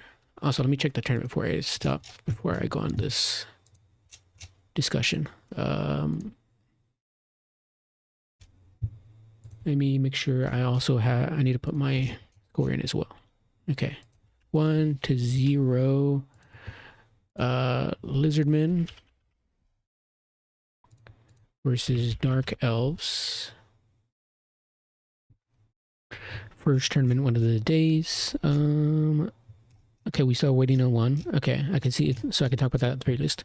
So I think I got to consider about what typically maps I choose for my map pools are dependent on the objective layout, the size, and the deployment zones. So normally there should be plenty of options in the map pool for most factions. I may occasionally miss out on some of the factions that aren't thought about too often or used too often, like dwarves. But also today, I didn't really have enough time to go over the map pool. I could have just kept the one I had from last tournament, which I did, but I partially edited the other maps after or before the beginning of round 1. So round 2 and to 4 plus semis and finals have more options, or just generally have more maps that I like or think look cool. But I shouldn't do that in the future because it doesn't give me enough space or time to think about the viability of certain factions on these maps, because like my friend here, or this person here, they're playing dwarves, and unfortunately round 3 was terrible for them, but I wasn't thinking about the dwarves at the time when I picked a map to replace in one of them. And you can't just like throw in one and you can't just replace only one. You have to replace others. You have to take a look at the others, what kind of layouts they have and sizes and etc., as I talked about before. So unfortunately for my dwarven friend, my short-legged friend, they were short, lack of a better word, or not to be a pun, but they were shortchanged there, and I did not give them a fair chance. I feel bad for that, but how it goes sometimes. Extra point. Outer region got an extra point. Okay, I can fix that. Is there outer region? Yeah, 1, 2. Okay, I can do that. Mr. Outer Region. My Uma Musume enjoying friend.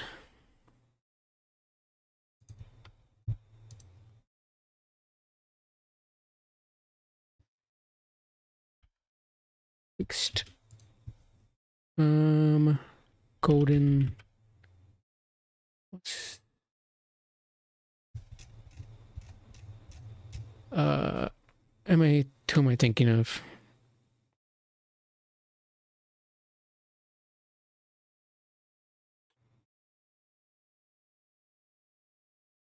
Let's see. Here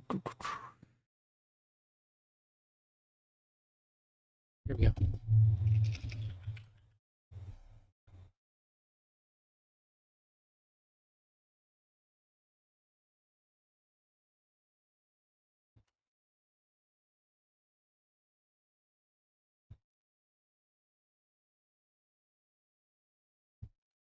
All right, we are all good to go there. So now, let's check the points.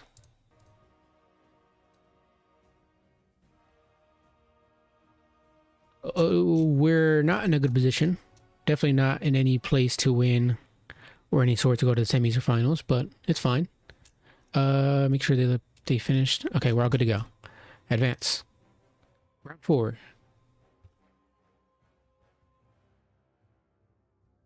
Goblins. Round 4.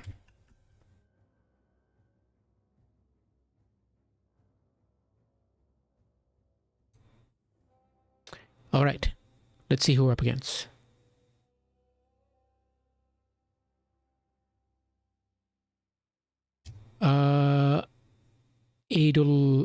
Adelringet. Yeah. Yes, that's what I'm going for. That is the name. I presume they just messaged me. People are super fast at messaging. Holy. Ayo.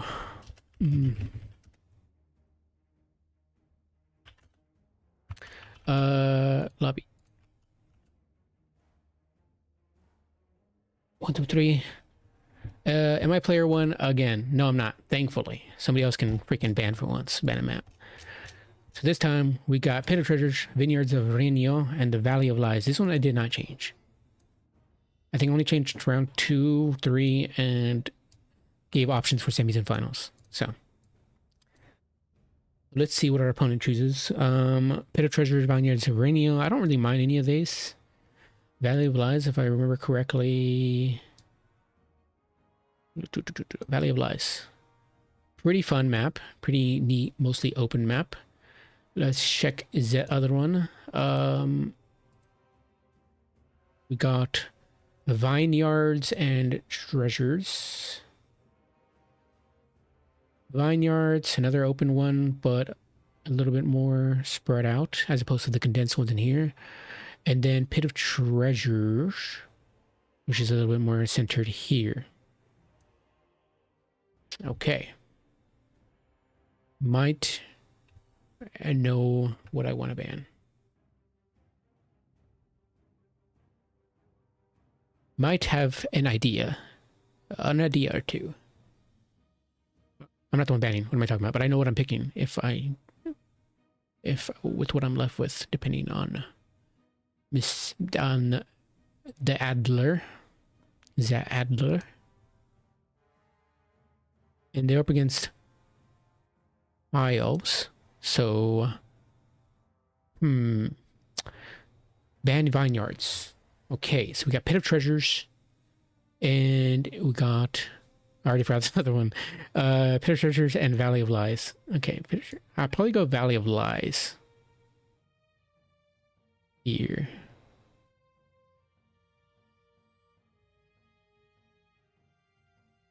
Yeah. All out pit fight on the Valley of Lies. Play Valley. All right. Valley of Lies. Let us go in here, throw the blocker up. Against Mr. Adler. What do we have today? Save this. Marco. Okay, against the High Elves. Might want to go something else here. Could go my. I think I got an idea. I think I got one. Do this. Do that. Ooh, I could do this. That could be fun. That could be fun. I enjoy it. I am a fan. They are readied up quickly, which is not much of a surprise. I'm going to bring in some of these. I think maybe cut those guys, though they are relatively quick. Could bring those guys back. Could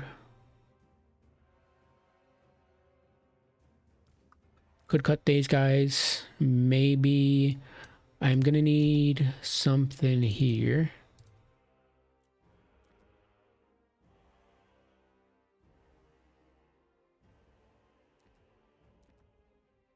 Cut that, cut that.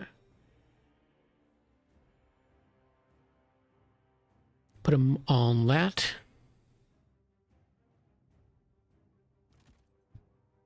Not bring one of those. Bring one of this instead. Bring some of these instead.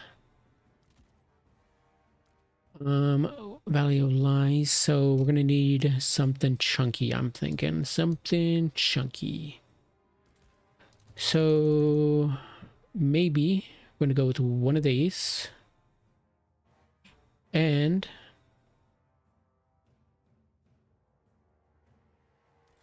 some of these. That's fun. I like it. I am a fan. I am certainly a fan. Though, in case those things are brought. You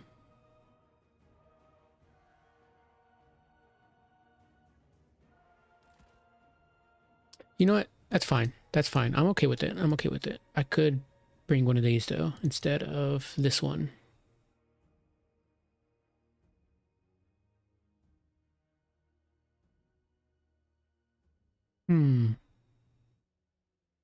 Maybe too much on the back pocket there. Maybe go one of these. Go one of these.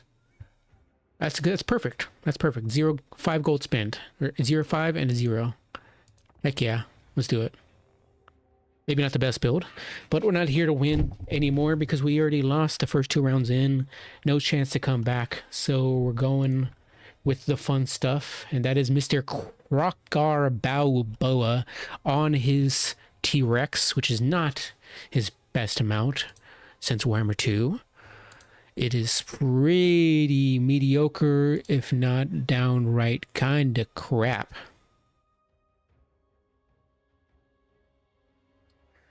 But it's cool. And it gives a high angle for him to shoot his Hand of the Gods, which is perfect because you get one of those Hand of the Gods on like a sister unit or even just like a semi-decent shot on some infantry. It matters not. It's fantastic. Though I think CA need to give me 3 shots instead of 2. I think CA need to listen to me as a lizardman enjoyer and give me 3 shots instead, because that's perfectly fine and balanced, and that's how it should be.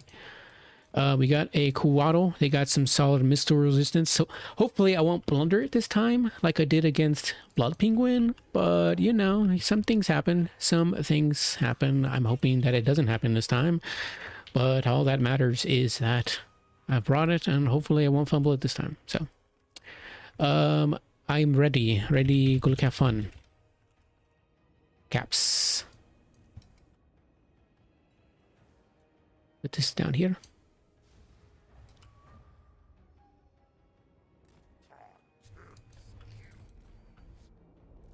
Probably put these guys over here. Put this. What do we got here? Some chariots. Some chariots. I will not abide by chariots. I will not abide. You want to bring chariots to me? I'm not a fan. I'm not a fan.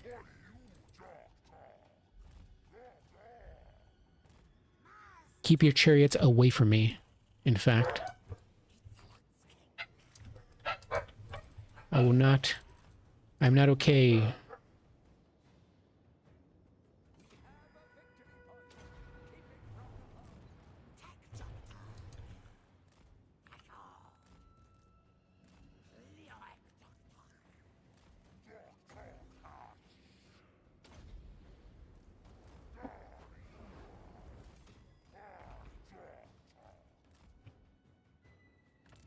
Let us bring some red-crested skinks out.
Okay. Let's bring these boys out.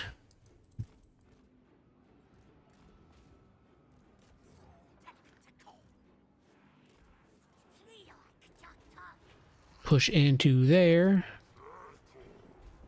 Push into there.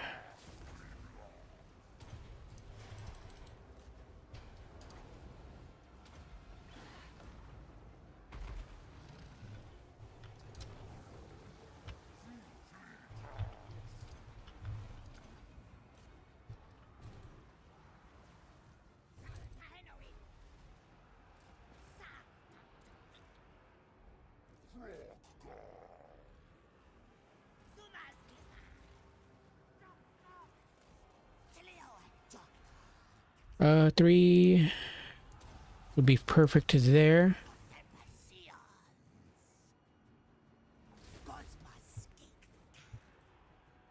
Beautiful. I'm gonna need some bodies here.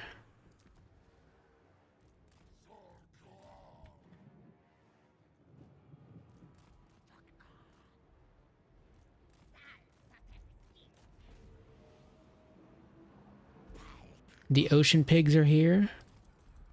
And they're not happy.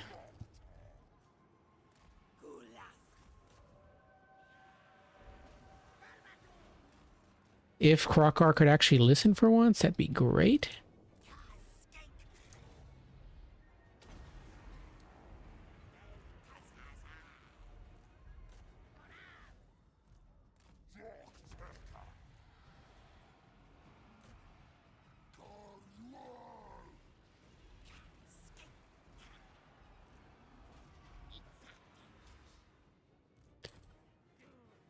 Okay. I am gonna definitely need...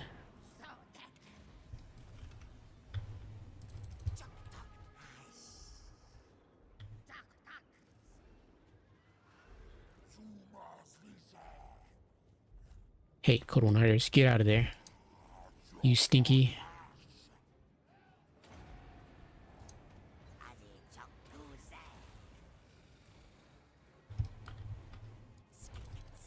Krokar, could you use that mass of yours to get out of there?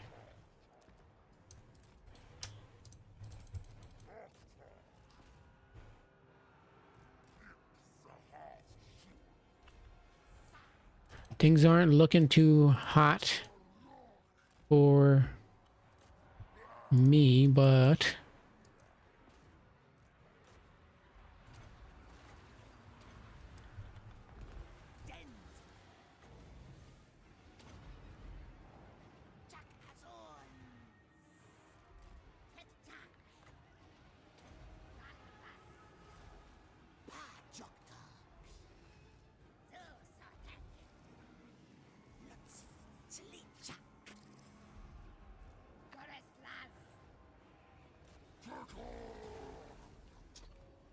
Get that bastard.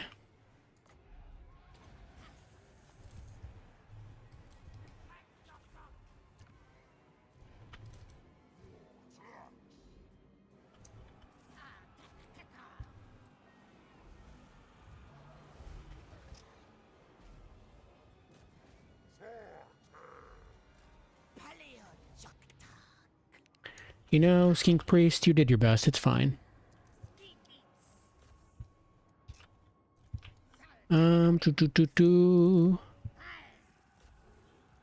Rockar, you also did your best. It's perfectly fine. I believe in you, buddy. You did your worst you could, but I believed in you anyways. You got yourself a solid 2,000 value, mostly Hand of the Gods, let's be honest here, but...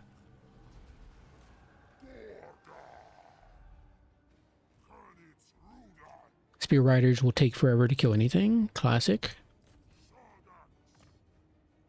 I mean, they got the Illyrian Reavers at the very least, but, yeah, things aren't looking too hot. Got a lot of, we lost a lot. Especially Krokar, Mr. Buddy over here. The Rev Crystal is going to try its hardest, but it's not going to amount to much. I mean, it's already over, but still fun to try a little bit.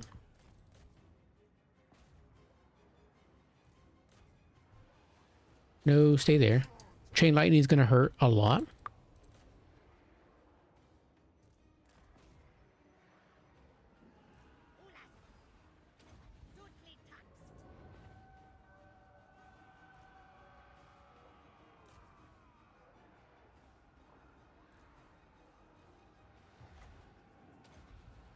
Use a kill on a Feral Cold One unit? That's pretty hilarious.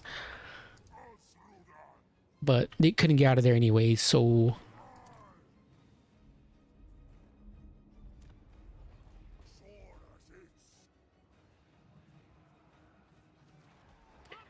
It's already over, but I'm just extending it a little bit. Look at the value lead, the damage value lead from 11k to 7,300. Pretty insane. Both the Feral Cold Ones lost to some Silverhelms and Ships Company. The Silverhelms got rear charged. That's crazy. But yeah, that's it. GG. Won't keep Mr. Adler there for too long.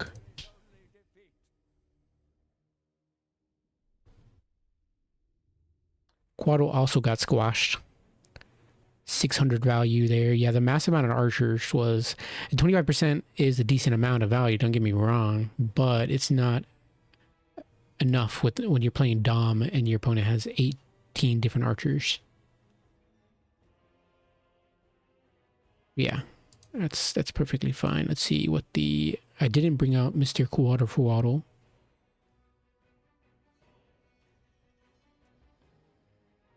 The Ocean Pigs did good, 1,040 value.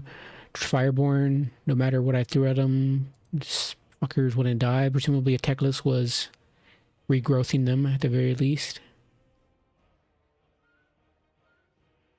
Yeah. With an actual build, you'd go like mass skinks, like usual, but it's so boring as the Lizardmen when you can only go mass skinks. Like it's always like, I mean, generally you can go like Nakai the Wanderer or something. Go with Mazda. You could also go a Croxigor Ancient, which is fine. But Mazda, man, he's so cool. He's so cool. He's shit and only his worth his Hand of Gods, but he's cool. You can also just go super cheap and go a cold one. 1700 instead of 2350. Get you a much wider line. Also go like mass Red Crisis Kinks as well, but you want to protect them, so you're gonna need some of these bad boys. You can also just conserve some in the backfield. Reinforcement pocket. Go more generic mass kinks. And then you want to protect them, right? You protect them from those Alien Reavers and the Silver Helm charges, right? So you're gonna need some mass. And the way you could bring some mass is just some Golden Riders stationed up behind them. But you could also get some Croxies with Sacred Croxigors. They do have 15% missile resistance, but they got 32 melee defense and 100 armor. So, and then once they're near skinks, they get some bonuses to melee as well. But they're also not as fast as Golden Riders, and Golden Riders are not fast compared to Alien Reavers or Silver Helms. So you're gonna struggle a bit there, but if you bring Mr. Crockgar there, kind of hindering yourself a little bit, but it's not that big of a deal. Also, Skink Priest. If you want to be boring, you could go just Beast Caster, Block of Doom. As I said before, something like that. She will play. Let me check the bracket before I continue speculating.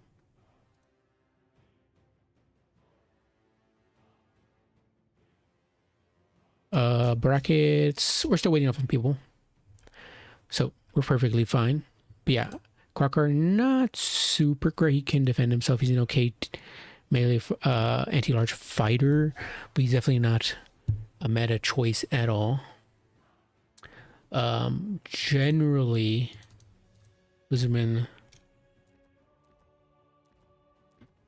this is gonna be another one of those situations where you're gonna have to rely a lot on your skinks for mobility. Go also Wilson's Wire Form, but I don't think it's that great.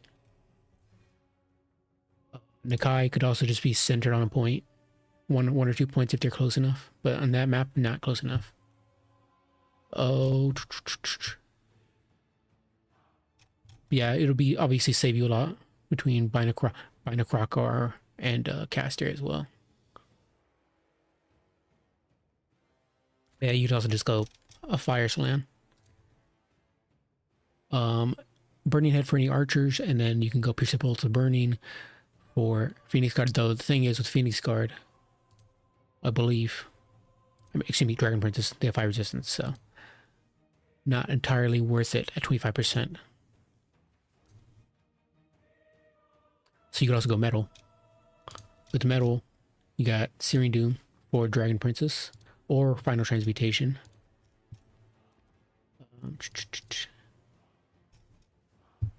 You could also go Shadows too, with the Mel cost slowing down any of the High Elf Cav and just slowly whittle away at at archers or infantry. And you can go through a little Pit of Shades in there, or a Withering, which is not bad as well, -8 leadership and 30 armor.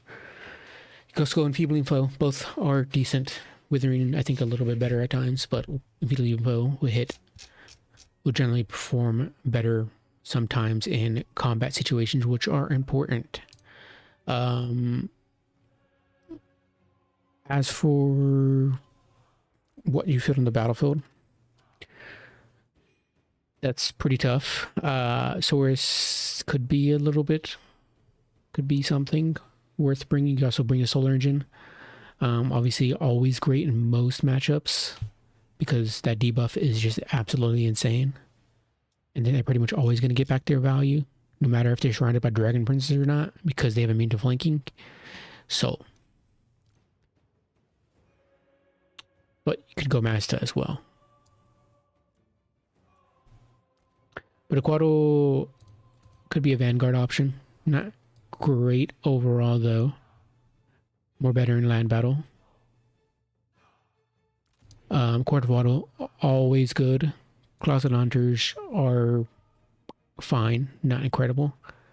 In here at the very least.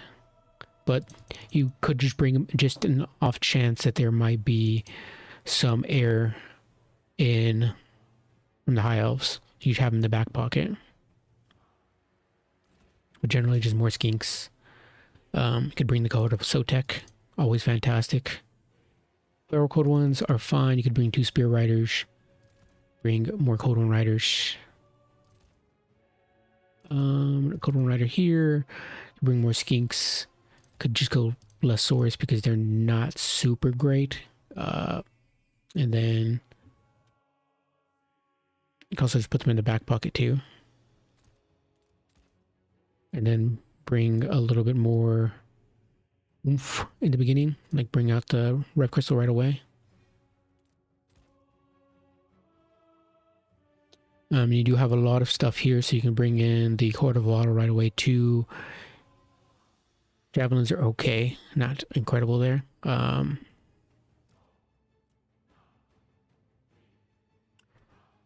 also bring an Ancient Salamander. Ancient Salamander is perfectly fine as well.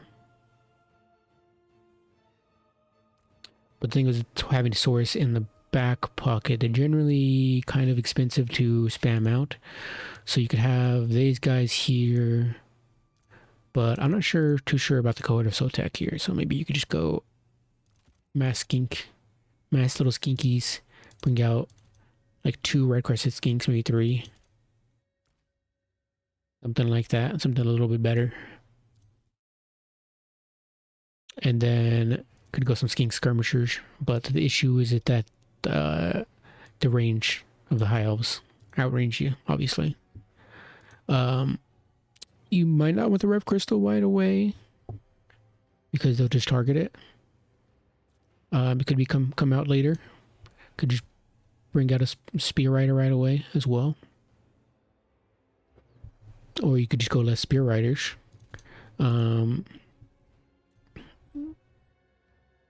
Hard to say. Could go Chameleon Skinks as well. Kind of expensive and generally favored to bring Skink Skirmishers. But at least Chameleon Skinks, they have missile resistance, which the normal ones do not have. They have 40% missile resistance. So.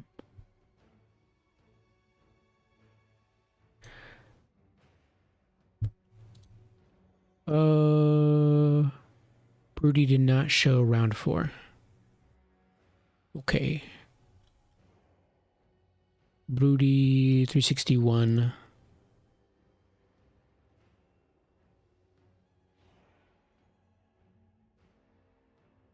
Gotcha. Will drop.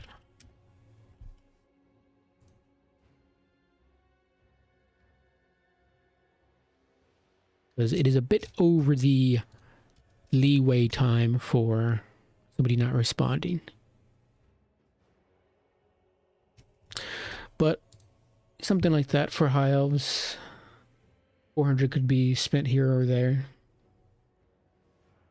As for the brackets so far, as for the tournament, Blood Penguin's up top. No surprise there. It's a classic Blood Penguin move. The Turtles Army. I don't know who that is, but Outer Region as well. Doing pretty solid with at 3 wins so far. And up there in terms of opponent points, 2. Let's see. So Outer Region doing good there. Who... Space Pope and is Shaftberry are up against each other. So one of those two will go up to 4 points. which will leave us with days 3. No. Yeah, one of these 3 as in round 3 in the 3-point bracket. And then who else do we have left? Ignam, Manus, and Abdul-Zrak. But I don't think... Yeah. Abdul-Zrak. Let's see if any of them would affect opponent points. Blood Penguin doesn't matter because he's already at 4. Let's see. I forgot their names already. Abdul-Zrak and Ignam. Abdul-Zrak and... Okay, outer region. It would affect outer region's opponent points. And... let's see who else. Ignam, Shaftesbury, it would affect them as well. Okay, so we're gonna need to wait for the full brackets, the full 2 matches to finish. Okay, something changed there. It seems Shaftesbury takes the win over the Space Pope. So Space Pope, let's see. One did not. Yeah, it didn't refresh yet. Let me check. Check the Swiss points now. Okay, there we are.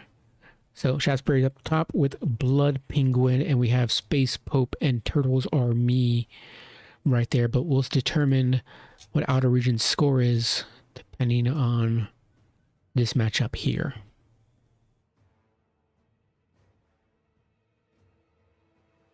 Because let's see, if outer region fought Abdul-Zrak, so if Abdul-Zrak wins there, that'll give him 1 more opponent point, which will put him up at 11.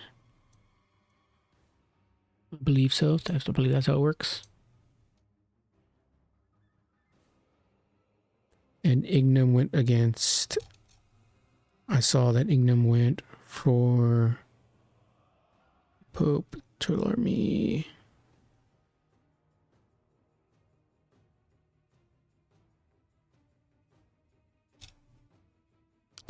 Abdul-Zrak. I can just go to your profile. Against outer region. Okay. Just outer region there, and then for Ignam, a Penguin, Shaftesbury could give Shaftesbury another opponent point as well.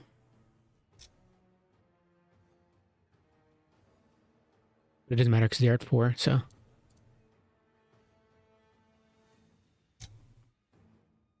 Alright, we just gotta wait a little bit longer for them.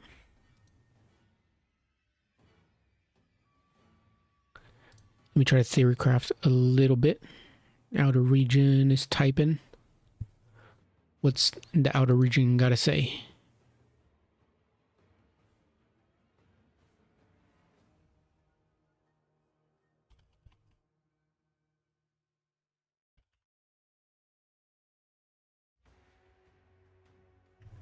Okay, seems I paid retribution, and that means the dwarfs don't grudge me anymore, right? Okay, outer region is tagging me. I'll spec the other side. Who you want to spec? Letitia.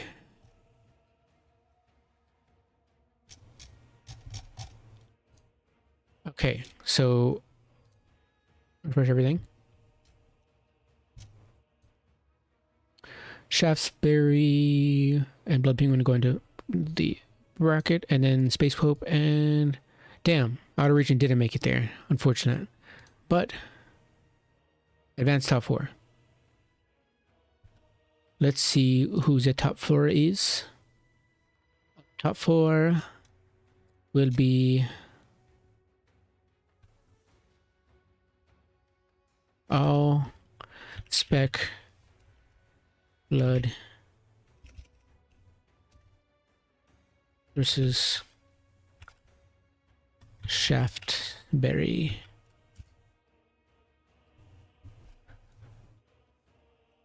Okay, Outer Range is going to spec the other one. Nice. Goblins. Oops. Turtles. Space Pope.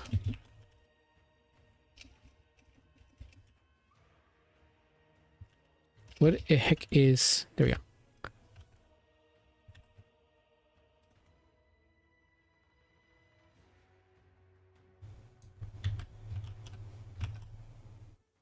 Thank you, Sure. Shaftesbury. Okay, we're going to move on to the semifinals. Congratulations to these 4 players, Shaftesbury, Space Pope, and Blood Penguin, as well as Turtles Are Me. Wonderful.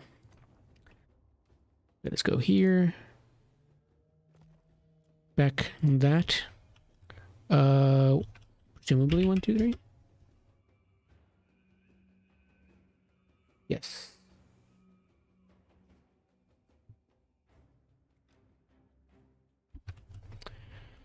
All right.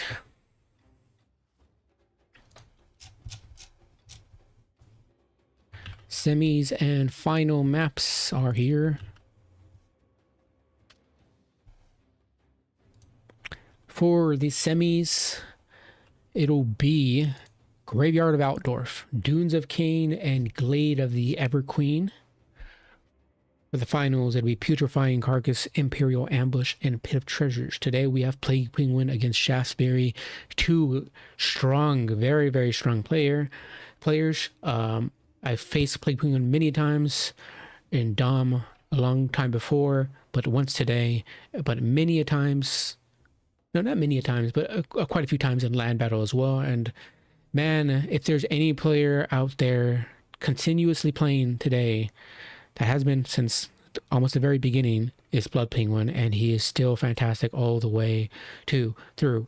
He has dominated in the early days of Dom, or somewhat early days, and eventually started to become a little bit more land battle focused, and then came back and continued doing more Dom. Still an extremely strong player, one that I have yet to beat in an actual best of 3, but I have beat him once in a land battle, but only once, with him taking the 2 other matches. So he's a very, very tough player, very strong micro, solid game knowledge. He is a very good player. Lord Shaftesbury, I haven't seen too much of, but I do know of how good they are in Dom. So this would be a very good match. I look forward to seeing it very, very much. Shaftesbury, let's see how they're doing so far in this season. Lord Shaftesbury with 29 wins and 28 losses, 1 tourney win. They've even got the Krokar as their pitcher from the Rak, and they are from the Rat clan. Yet they're repping a Lizardman pitcher. Strange. I'm questioning things. Maybe Krokar is actually a rat in disguise, turns out. But nonetheless, 1 tourney win, 29-28. Very close win-loss ratio there, but a strong player, as you can see it. Beating Outer Region before beating Harrison, beating Martinius, a Rogue AI, even beating Turin as well, Maximilianaire, all strong players. So they definitely belong in the semifinals. Should be a super fun, close match.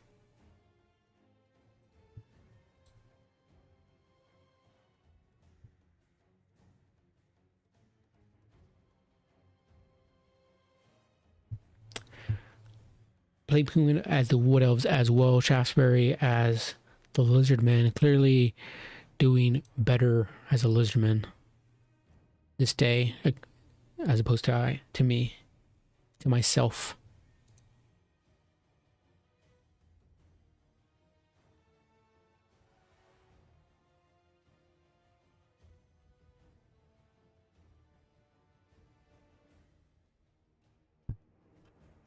Damn. I got 2 grudges apparently from the Dwarven players for giving them bad maps. I'm so sorry. And for underestimating them.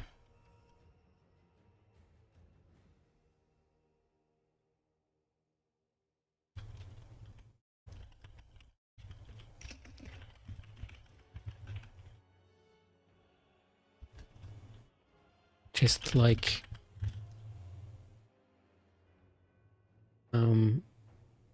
I'll give you some lizardmen gold.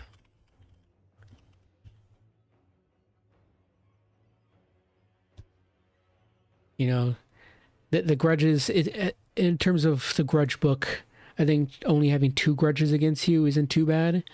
I think we can play that off. I think there's worse.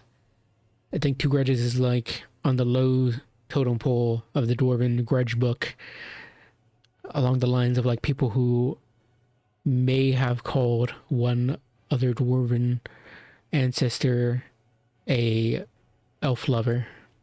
No, that's pretty bad. That's like a 10. That's like a 10er right there. Maybe something along the lines of spilling somebody's ale. That's a 2-pointer.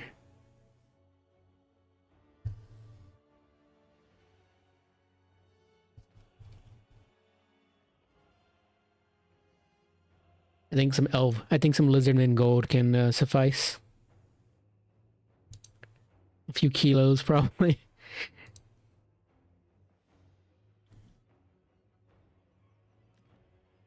Alright, Plague Penguin is ready, and now so is Shaft's Berry. We'll see how things go today. Remove the blocker.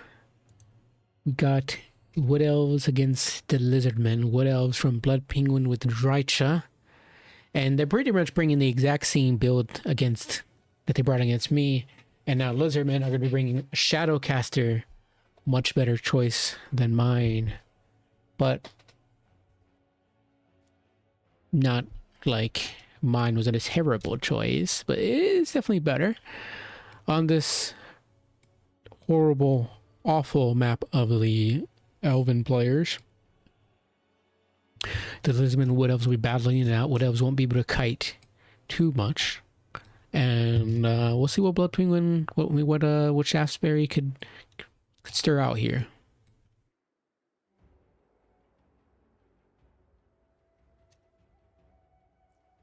Shadow's gonna be very great with the Melkoths, slowing down Wild Riders and just slowly building up some pretty solid chip damage. And then, of course, could even Pit of Shades, some infantry, or Deepwood Scouts. Slowly, even if it won't do an amazing amount of damage as it used to, it'll still pit them in place. But let's go over the armies. First, let me do here. Okay. First, we got Drycha from Plague Penguin. Very good, very cheap. Rouse to Wrath and Melkoths. Pretty much all you need for Drycha plus Fanatical Resolve. And then that's pretty much it. Very cheap, very durable at 80 armor. Pretty decent melee at 60, 40, 400. Not really bringing them for the melee, but if she gets attacked, she'll hold out for a little bit. We also have a Waystalker, very solid here with the Arrows of Kernest. Got 3 of those. Not as strong as it used to be, but still solid enough to bring them. We got double Waywatcher on the left hand flank inside the forest. So we also got some Dryads. Dryads will trade fantastically into Skinks, which the Lizardmen rely upon heavily, as well as decent even into Saurus as well. Plus they got 60 armor and are relatively speedy at 43. Got some Internal Guard as well. Solid all-around build. We got Slage? Who is Slage? Slayan of Mage Priest with Shadows, with Penumbral Pendulum, which I don't see often. Interesting to see that today. With Melkoth's Mystifying Miasma, with Shield, Blood Statuette, and all the good stuff. We got some Skin Cohorts of Javelins, 4 of those bad boys, and then the Chameleon Stalkers, which are actually pretty good against Dryads at the very least. Not great normally, but if you get a sneaky little volley into them, the volleys, I wish they would redo these because they're so horrible in terms of like in terms of how they shoot and how they explode and whatnot, but they're fairly mobile at 48. They got some fire damage on them against the tree folk, which do have fire weakness. And on top of that, they are stocked and they have some physical resistance, which is nice. Thing is, though, dryads do have magical attacks, so. But yeah, we also got a soul engine, which is going to be great against the wood elves, which is exactly what I brought, and you pretty much always got to bring it. We also got some Code 1 riders summoned out, and some sword spears in the trees. So, already, right off, the wood elves capturing point 2. The dryads being shot by the solar engine, which isn't really the best choice. You have a lot of ammo at 20, but it's not enough to want to just like waste away on dryads. But at the end of the day, dryads do take more damage from the fire, so it's not necessarily a waste, I should say. But it might be better to conserve them for once you encounter the Deepwood Scouts, which are very, very scary, or the Way Watchers. But it doesn't hurt to shoot at dryads, considering they do soften them up a little bit for your skinks. But yeah, we got the javelins moving up. Point 2 and point 1 are in the hands of the wood elves, or rather, point 2 and point 3 are in the hands of the wood elves, while point 1, obviously the home base for Blizzardmen, they're going to take that. Now we have the Bastillon solo engine shooting into some internal guard, doing a little bit of damage there. Not bad. We got some Chameleon Stalkers hanging out on the flanks, ready to collapse at any point. We got some Code 1 Riders as well to countercharge any wildwood or any wild riders. Got some more dryads being summoned in, waiting for that alpha strike from the lizardmen. And just bringing in some more infantry to protect their Way Watchers if so need be. Code 1 Riders moving in. They're going to take a volley from those Way Watchers, doing some pretty solid damage, even with their bronze shields. I'm going to get a side charge into those dryads and do pretty decent. They're going to back out, however, once they get that charge. Not trying to stay too long. Drycha's, farming some skinks for kills, not doing too badly there. Now that the Deepwood Scouts are discovered, it's going to be a good choice to shoot at them with the solar engine, keeping them far back, hitting with that blindness effect. Chameleon Stalkers have been noticed and are going to be taking a charge here from the Deepwood Scouts or from Wild Hunters of Kurnus.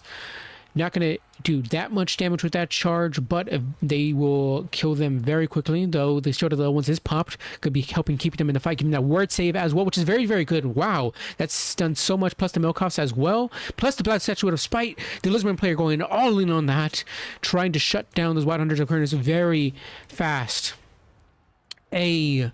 Pendulum going in, they're doing somewhat decent damage against the Hawkeyes of Jakira and the other Way Watchers. Blood Penguin noticing that, and the position of the Pendulum not doing too great, but also that return fire from the Deepwood Scouts and the Way Watchers doing fantastic damage into the Slan. God, I hate that tower there, what it does to the camera. Slan taking so much damage, and even I know the pain of that. Getting a little too close with your Slan can pay some massive dividends for the wood elves. It hurt really badly. The salamander as well. Ancient salamander got summoned in and took a tremendous amount of fire, and already potentially going to be routing here, wavering with that discouraged effect from the Hawkeyes of Jakira, hurting so badly, down to 2500 HP. Point 2 is being collapsed upon by the lizardmen, but their Code 1 Riders have taken so much damage from the Deepwood Scouts. The lizardman player knows exactly my pain that I was experiencing when I was going up against Blood Penguin, but some Chameleon Stalkers are making their way through the center. One of the Deepwood Scouts have routed off we have a Code 1 Riders in the back line, collapsing in there on the other Deepwood Scouts, doing fantastic work. Now this is what I wish I could have been doing there. Doing some good work, shutting down both those Deepwood Scouts. Now going to be able to open that can up, get on top of the Way Watchers potentially. Though we do have also some Chameleon Stalkers here to support too. Double Chameleon Stalkers. The Way Watchers are being collapsed upon, though we have some Dryads and Wild Hunters or Wild Riders as well potentially. But number of Pendulum going down there, doing somewhat decent chip damage on the Eternal Guard. Not actually doing a whole lot, but doing a little. Dryads are going to take a charge there from the Feral Cold Ones. Feral is exactly what they don't really want to be fighting, considering the armor of the Feral Cold Ones. But in return, the Feral Cold Ones don't have that great a melee defense. They typically want to just charge in and charge out. But it's fine if they're wasted, if they're just kept in the fight here. They really just want them for the cap points, and they have somewhat sustainability with their 90 armor. The Dryads and Eternal Guard trying to hold on. And that is a Malevolent Dryad summon, so eventually they will disintegrate. They're on to 12 seconds left, so they won't be holding on too long. The point 3 will be open for the Lizardmen, but the Codon Riders and the Chameleon Stalkers have been collapsed upon by the Water Hunters Kernus, who are fairly beat up, but still hanging on at 19 models, which is crazy, at 554 HP. What are these freaking Dragon Princes? What the hell is this? Why are they hanging on so long? Might as well be the freaking Fireborn at this point. Dryads taking back point 2, though they theoretically never actually lost it. Any cap weight that was on it has been diminished from the Lizardmen. Arrows of Kernus going down there, hitting the Slan Mage Priest, doing some pretty solid damage. And this is once again the Lizardmen's bane here, having to deal with all the range of the Wood Elves, having to keep your Slan Mage Priest out of the way. It sucks. It seriously sucks, and I know it so well. So much damage taken from those damned Hawkeyes of Jakira, but potentially they might be collapsed on by these Spear Riders. Spear Riders are going to be taking that engagement with the Water Hunters Kernus. Water Hunters Kernus, how long can they hold on? They still have 19 models slowly being killed, but they still have 350 HP. They're still holding. They're still freaking out. Their leadership does not matter. They do not care. The Basilion Soul Engine is shooting that Waystalker in the freaking face, giving them that blindness defect, though it's not the effect. It's not going to do a whole lot, though. I keep trying to say debuff and effect at the same time. Look at this. Water Hunters Kernus fighting to the bitter end. 4 freaking models left. 3 models left, and they're still holding on. They're barely wavering. Why can't my Spear Riders do this? What in the hell, man? That is insane. Some Gold Riders in the back, routed off. Probably need to be unsummoned. Same with some Chameleon Stalkers here. Though they still have 69 models left, which is crazy. Some Weight Watchers have come back, wasting some ammo into some Sora Spears. They still have 23 models though, 1000 HP. They can still put in a little bit more work, and Blood Penguin is bringing them back. Chameleon Stalkers going after these Wild Hunters as well as these Wild Riders, and though once they get countercharged, they will be run over and squashed, sent back to their spawning pools to be resummoned once again. The Slan Mage Priest has survived, luckily. We do have another shot coming in from the Basilion Solar Engine, shooting in at the Hawkeyes of Jakira, slowly whittling them away, but they're spaced out. This formation is so hard to actually punish, man. The Cold One Spear Riders are going to get a side charge there, and that might just send them packing with that Discouraged effect as well. They will be routing then on. Point 1 still in the hands of the Lizardmen. Points-wise, 883 for Plague Penguin to 427 from Shaftesbury. It's looking to be hard in the favor of the Wood Elves, which is no surprise at all. But Shaftesbury is trying to scrap things back, bringing in some Sora Spears. That is theoretically a better choice than the Mace variants here, because they can hold on a little longer against the Wild Riders, and they still have the shields that the Mace versions have. But yeah, looking Lizardman is a little bit out of steam at the moment, but at the very least, nope, the Weight Watchers, even though they're still beat up, even though they're very relatively beat up, they still have 23 models and quite a bit of ammunition left, so they still have a lot of damage to output, as you can see, as the Slan Mage Priest is being shot down once again. Some Wild Riders being unsummoned.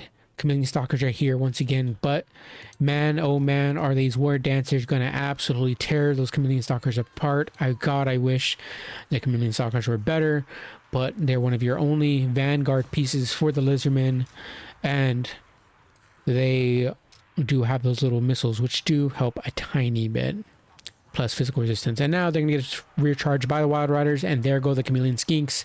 They are gone. The Sword Spears running away from the War Dancers because they don't want that fight, and it does go to the list to the High Elves. Excuse me? I got both of those wrong. It does go to the Wood Elves. That's crazy that I got both wrong. That's like my mom trying to say my name, but instead saying my 2 brothers' names first. Funny. But yes, Plague Penguin does take that. Wood Elves drastically better in this matchup, unfortunately to say, for the Lizardmen. But it is what it is. It's just going to be one of those times. 1164 for the Way Watchers, 1792 for the other one, and they just stayed the entire time. They did not get unsummoned. They did not get routed off. They got routed off, but they came back. Just like in my fight, they are very tough to deal with. The Wild Riders are very, very good for their price and have solid speed to countercharge Spear Riders, getting there in time before the Spear Riders can even land on the Way Watchers. But Shaftesbury did fantastic shutting down those Deepwood Scouts.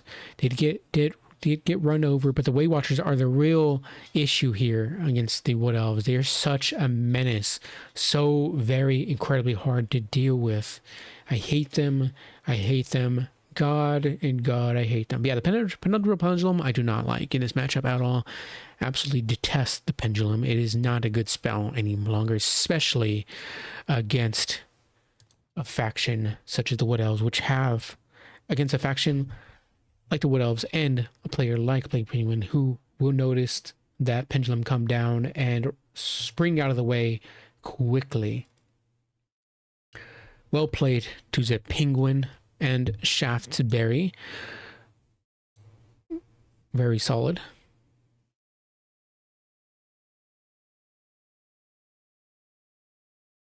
Oh, I need to open a spec slot. There we go. And let us see if the other match is finished. Presumably it has. Yes, we got Space Pope and Blood Penguin. Space Pope winning out their match against Turtles Army. Well played to them. Let me post.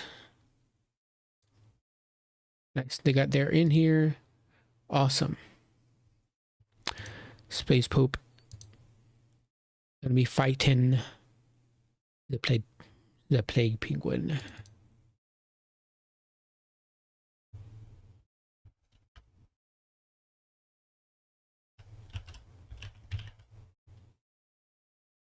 Oop.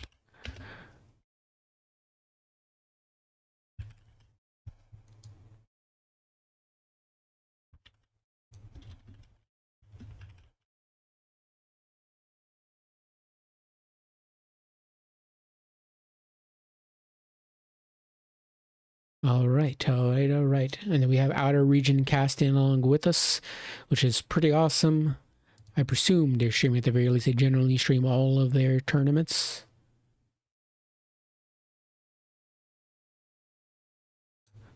Let's check out the Outer Region.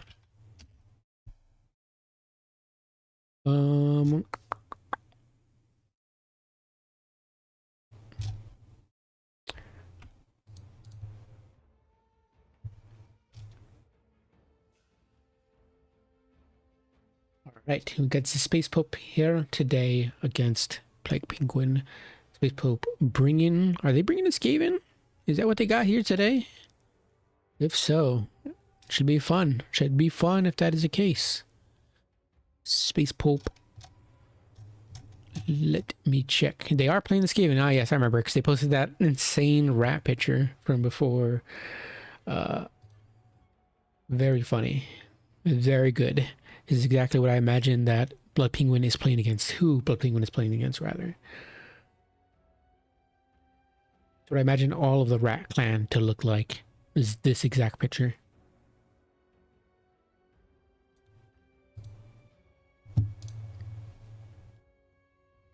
What else? I was seeing if Outer Region is streaming. I think they are.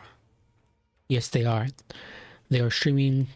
They've streamed their game from Nurgle's side. Very cool.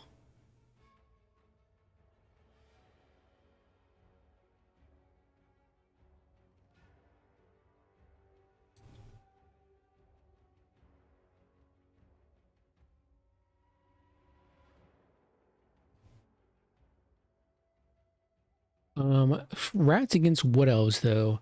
Interesting. I'm not sure how this match goes. Let me check the stats on Total Tavern. Because I am genuinely interested. I presume Skaven have a decent chance. Yeah. Let's look at this. So, for the Wood Elves, Skaven, pretty good there. Actually, no, we see me. No, don't. I was reading that wrong. I was going to say, like, that's weird. That's weird. I wouldn't expect the Skaven have an even decent chance. But apparently I read it wrong. Yeah. Skaven definitely do not. They have 16-7 so far, 70% win rate for the Wood Elves. But it's to be expected, especially in the hands of Blood Penguin. But Space Hope is a really good player. I believe they can make it work, though the Skaven are in a dreaded position in Dom currently. That's so funny that against Skaven they have a 50% win rate. That's perfectly even, as all things should be. As it should be. But yeah, for the maps, we do have, for these final maps, we do have Putrefying Carcass, Imperial Ambush, and Pit of Treasures.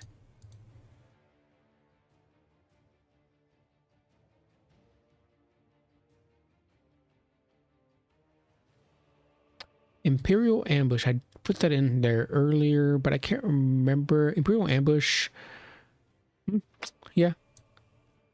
I think it's a pretty solid map. I like Imperial Ambush a lot. I had to like find Outer Regions channel and total. Oh, got a tag. Carcass, please. Oh, sorry. Okay, we do that. Carcass.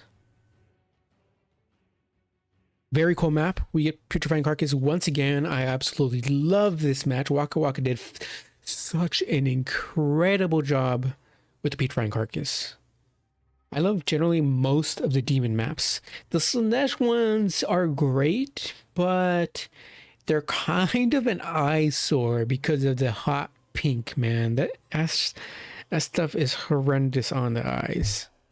It's like hot pink and then like a purple, and it's just like awful on eyes. While like the Nurgle ones just look like rather smooth on the eyes. Like it's a very gross putrid green yellow tone to it, so very natural, okay on the eyes.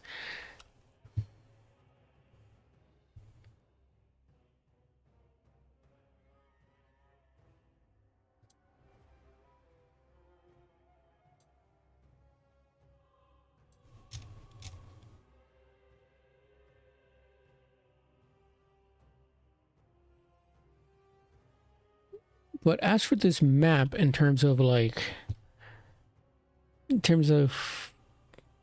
both these factions up against each other. Okay. So, Putrefying Carcass. I can take the block off right now. We're not looking at the army builds. So for Putrefying Carcass, like you have this little middle lake, this little middle river, I should say. More like kind of like a pond, honestly. It's so there's very little depth to it. But you have this like pretty big hill here. Both players spawn on each side.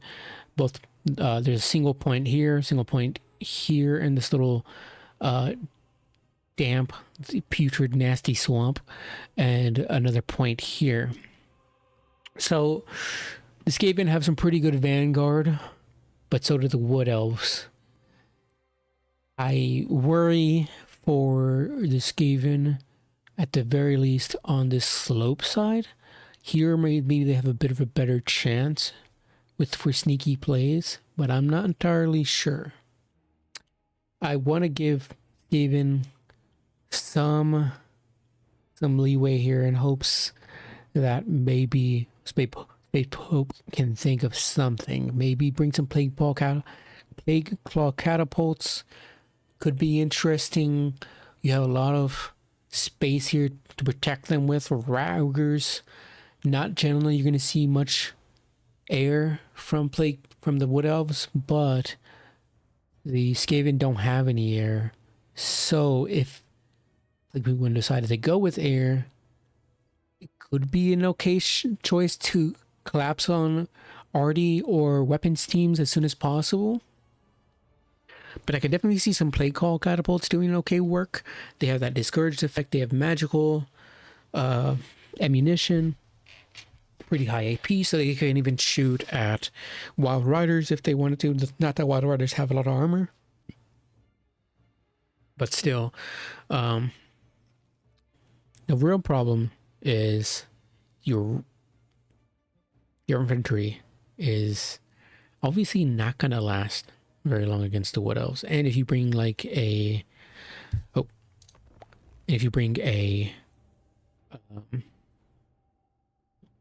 Bellcaster, pretty susceptible to being sniped out. So you gotta go to Ichor Claw, right? Ichor Claw, pretty mobile on their little Doom Wheel or their little I forgot what the smaller one is called, but either of those two vehicles, pretty quick. Though with the Doom Wheel, at the very least, you'll have mass to get out of Wild Riders, and it has a little zap cannon on it to shoot at the Wild Riders when they surround him. So definitely probably the better option, and especially with all the utility Ichor Claw has. I don't know what Skaven can do here, but Ichor Claw is definitely going to try his best. Even on the campaign map, Ichor Claw is right next to the Wood Elves, and he has to deal with them. And my god, is it annoying to deal with the Wood Elves as Ichor Claw in campaign, just as I imagine how annoying it is for the Wood Elves to have to be dealing with Ichor Claw. But the frustrations Ichor Claw is going to have when all of his infantry are deleted in mere seconds, and his Rat Ogres get ran over after they get surrounded and killed by 2 different Wild Riders or by the Wild Hunters of Kurnus.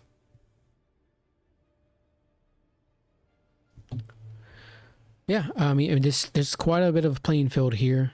I believe this Skaven can do it. Maybe we'll see some like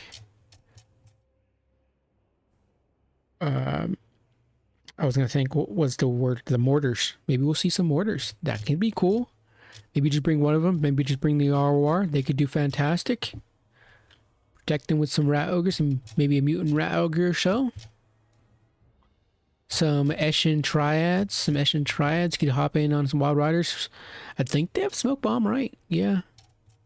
No, not Smoke Bomb. Net or something like that. Okay, something that slows down units nearby them. I'm very, very interested. If anybody can do it, it's Space Pope. We got the Wood Elves against the entirety of the army of the Skaven, which will just be Ichor Claw mostly. But of course, we have 90 people with sharpshooters, of course. But for the Wood Elves, we do have a Spellweaver of Dark with Doom Bolt, which is no surprise there.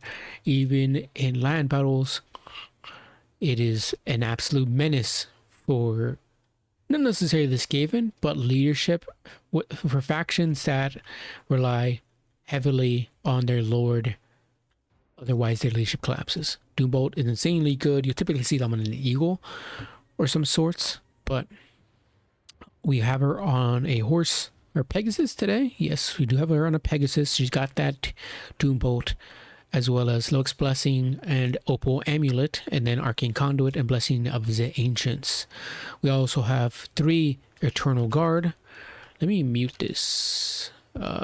Close this, close this. And yes, we have double Eternal Guard, and then we have a Great Eagle up in the sky to torment the Skaven and Ichor. We have a Waystalker as well. And then is this triple depot scout? It is triple depot scout. They're pretty fast. 38 pretty okay speed at 38 speed, and they have pretty good missile strength at 33 plus magical ammunition as well. Race of the Frozen Heart can be very good against the Skaven. Then it's more Dryads, and then a Waystalker, of course, because they're just that good with Arrows of Kurnus. We have Ichor Claw here. He is going to be on his, I forgot what that thing is called. Not the Doom Wheel, the smaller one. With Flimsy Neuron, Unlimited Power, and Brass Orb. Very typical you'd see in this situation. We got Storm Vermin with shields, Storm Vermin with halberds, double halberds, and then Clan Rats and Skaven Slaves. We also got some Storm Vermin, more Storm Vermin here, and some Clan Rats and whatnot, with some Natty Boober Sharpshooters in the back line. Natty Boober Sharpshooter is going to be fantastic here. Of course, they got 275 range as opposed to the 155 range of the Deepwood Scouts. And on top of that, they can shoot at the Eagle if they want to, or the Caster, which is very, very good. Obviously, got to protect them. The Storm Vermin should do pretty good into the Dryads with their heavy armor. But yeah, already off the bat, no surprise up here, of course. The Wood Elves already capturing the points with their superior mobility and speed. One should say mobility and speed are the same thing, but you know. We have point 3 going to be making, Skaven be making their way over to point 3 with massive amount of infantry, and luckily that's all the Wood Elves have at the moment aside from range.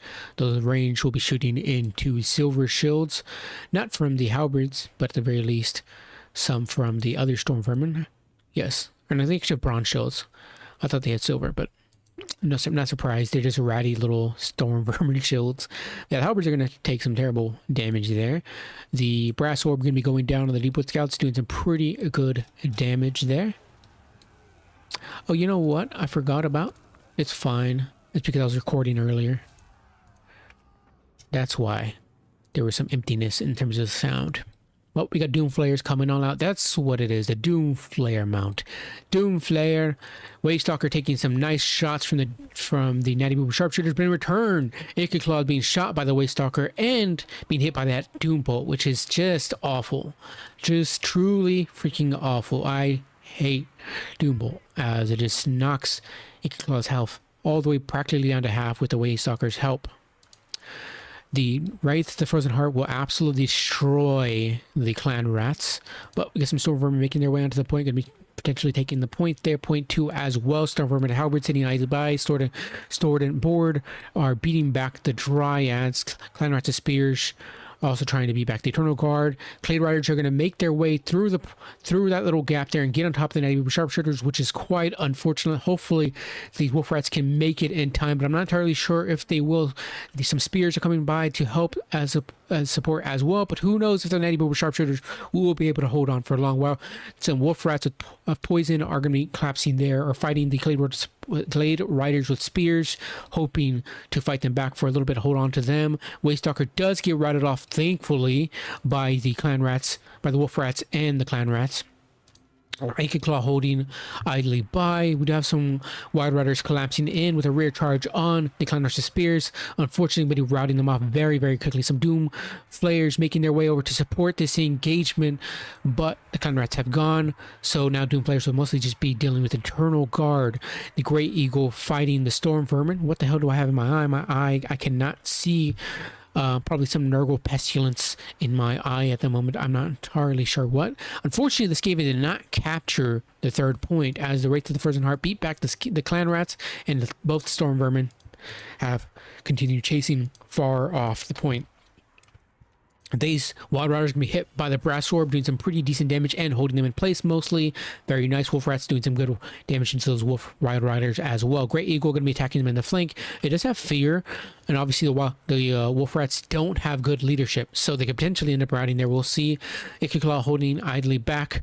The Waystalker is absolutely gone, being routed off and chased off by Wolf Rats as well. Some Wolf Rats sitting idly by. Point 1 in the hands of the Skaven. We do have some Clan Vulcan Tail Slashers, the flaming attack Clan Rats ROR, going to be making their way over with a Flinzer and Overcasted being hitting the Spellweaver, plus the Wild Riders as well. Going to be sending both of those off. Very good catch there for the Skaven side. No more Doom Bolts. Going to be smacking Ichor Claw in the face.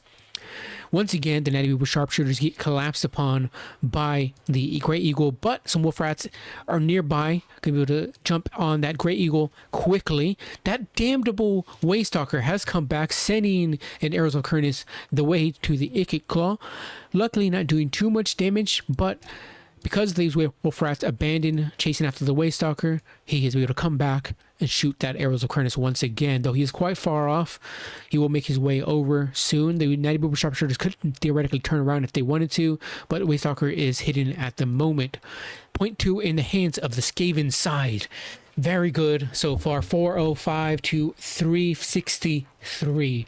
The caster for the Wood Elves has come back. A Doom Bolt coming down here, going to potentially hitting some of these Doom Flayers. Might be able to snipe a model or two off. Doesn't do enough damage. Barely even tickles them. Very beautiful. Doom Flayers going to instead not chase the Spellweaver anymore and potentially go after the Deepwood Scouts, which might be a good choice with their anti-infantry, and they should theoretically do very great there. But if their leadership can hold on, that charge is going to give them 6 leadership bonus to hold them in the fight. But they're wavering still, and now we have some Glade Riders here to support them, though some Wolf Rats are also here to support the Doom Flayers, but the Doom Flayers have routed off, unfortunately, not in time. The Wolf Rats did not come. The Dryads going to be hit by the Brass Orb, doing some pretty decent damage there. The Clan Rats and Storm Vermin, or rather the Storm Vermin mostly doing all the work. They're very good. Some Wild Riders coming over to run over those Clan Vulcan Tail Slashers because they are very susceptible to a cav charge, but they're going to be charging them in return, giving them some leadership. Some Rat Ogres going to be jumping in here, doing some pretty good damage to the Dryads, though some Wild Riders are making their way over the shield variant. And though we have some more Rat Ogres in place, going to be helping to support. The issue is the Rat Ogres are now wavering, potentially down to -6 leaders, especially from the shots of the Deepwood Scouts, which are going to put them into the boundary of routing. 488 to 534. Space Pope is in the lead, doing this solid work with this Skaven. Might just be able to hold back the Wild Rider tide. Though we do have some more Glade Riders summoned in, going to be attempting to charge into the Clan Vulcan's Tail Slashers. Though luckily they are braced and are facing them, they're not going to be getting a rear charge. And then we have some Storm Vermin with halberds, which are going to be able to collapse here on the backs of the Glade Riders. But instead, they're going to choose instead to push after the Deepwood Scouts. They are not able to provide some more support, shooting into the Rat Ogres, which are desperately needed for the Skaven side. Storm Vermin are going to attempt to block off these Wild Riders. Point 3 is still in the hands of the Skaven handily. Storm Vermin are putting in so much work for the Skaven side. Skaven Slave with spears, Skaven Slave Slingers coming over to support. We have some Skaven Slaves summoned in as well as some Rat Ogres. Icky Claws hiding in the forest, hoping to not get sniped out any longer. What are the Natty Booper Sharpshooters doing? They're putting themselves in an awkward position here, trying to get over the hill here, potentially to shoot at the Deepwood Scouts, but not maybe the best position. Maybe it would have been better to move them over this way so they can shoot from the trees and hide in there just in case some Wild Riders are summoned in. Speaking of, Wild Riders with shields and Dryads are summoned in to potentially take point 1, as the Skaven have abandoned it, though they do have it and have picked up quite a few points in the meanwhile. Point 3 and point 2 are in the hands of the Skaven while that point gets taken, and they're going to have to fend off the Wood Elves from both these points. And they have a lot of the mobility to do so with a massive amount of Wolf Rats. I did not expect to see how good the Wolf Rats are doing today, rather, but that's just in the hands of the Space Pope. Space Pope is doing incredibly well with their summons, their Wolf Rat micro. We have some more Rat Ogres summoned in as well to counter these Wild Riders. These Wolf Rats unfortunately do not get the charge and are left alone, abandoned to these Wild Riders, and they will be routing very, very quickly with these spears in their faces, ripped apart like the abominations that they are. Now the Natty Boobo Sharpshooters taking some wide range shots against those Wild Riders, with trying to support those Wolf Rats. Wolf Rats did get the charge this time, but they're still wavering from the leadership because of how much damage they've taken. But the Rat Ogres are there to support as well. The Spellweaver has come back and now is being focused down by the Natty Boober Sharpshooters, and they are pinning her down to the point where she's going to need to flee and use the heal to support them. The Rat Ogres, to shield her rather. Rat Ogres are going to get a charge there on the Wild Riders, doing some pretty decent damage there. They're going to probably need some support as they take a massive amount of burst damage. Luckily, their frenzy is keeping their leadership in a high spot there, and keeping them doing some pretty solid damage to those Wild Riders. Wild Riders are going to abandon that fight and attempt to charge into the other Rat Ogres, potentially give themselves some leadership and completely collapse on those Rat Ogres and rout them, which they might just do before they in turn get routed off by the Wolf Rats and Rat Ogres supporting them. Dryads are here supporting against the Rat Ogres, which is pretty good because Rat Ogres don't like to be in sustained combat, especially against infantry unsupported. So Dryads might just be able to turn that situation around. Some more Wild Riders are summoned in. Now this is at a point where the Wood Elves are going to have to rely a lot on their Wild Riders, just spamming them out in hopes that they can make their way to the points before the Skaven can. Skaven at 1,083 points. They could win the game off just these 2 points, and they seem to be holding down the position thanks to the Space Pope and their incredible micro. And it does go to the Space Pope. Excellently played. The Skaven have won it out for Clan Eshin. Fantastic from both players. The Wood Elves, incredibly solid. Blood Penguin is not not an easy player to beat, especially on the Wood Elves. The Ikit Claw managing to survive the Arrows of Kurnus, the Doom Bolts. Him surviving is pretty much what was a big portion of why the Wood Elves suffered here. And not only that, the Natty Weaver Sharpshooters. Natty Weaver Sharpshooters weren't able to be shut down, just like the Weight Watchers against the Lizardmen weren't able to be shut down, which led to them winning. My dogs are going into hoot hoot mode. They're going very loud, singing the songs of their people, but I will continue casting nonetheless. We have the Wood Elves. Let's look at their values here. 1,011 here. Very well played by the Skaven, shutting down that Spellweaver. Space Pope saw that Ikit Claw was in danger and decided enough was enough. Let me bring the Still Chair to the Spellweaver instead, though she still got good value aside from that. But the other Weight Watchers as well, man. Ikit Claw is an absolute menace, but not only that, the Wolf Rats too, so cheap, so easy to spam with that poison, and then on top of that, the Storm Vermin so oppressive against the Dryads and the Eternal Guard as well. So good in Dom, which is crazy to say considering how mediocre they are in land battle. Still decent, but not as incredible as you can see here in Dom. Skaven did incredible. 1101 here on the Glade Riders. Forgot to mention that. 1302 on the other Wild Riders. The Wild Hunters of Kurnus unfortunately did not get summoned out. But yeah, the 1347 here on Ikit Claw, very good. He did his job and he survived. That's what matters. If Ikit Claw had gotten sniped out, things could look very, very bad for the Skaven, as Wolf Rats would have been much more susceptible to leadership routes, and same with the Storm Vermin as well. Even with their relatively high leadership for the Skaven. 1300 here on the Halberds, 1803 in the Natty Weaver Sharpshooters. Those guys as well, they held on long enough for the Wolf Rats and the Rat Ogres to come to the support, or rather their spears to come to their support, and were able to continue fighting until the very late game, even shooting at the caster, being able to shoot at Wild Riders. They did such good work. The Space Pope managed to keep up one of their most valuable pieces. And it paid off incredibly well. Two amazing players, I mean 1,200 value on one of these Wolf Rats. Obviously there's multiple summons, but still. And the Doom players, rather good here too. I did not think about the Doom players, but Doom players, extremely mobile. That anti-infantry, AP values, hard to really pin down at times. Even with Wild Riders, they're just incredibly fast. They're pretty durable with their high armor. I should have thought about those. Plague Call Catapults would have been too easy to collapse upon. Space Pope did so incredibly well. It's such a good match.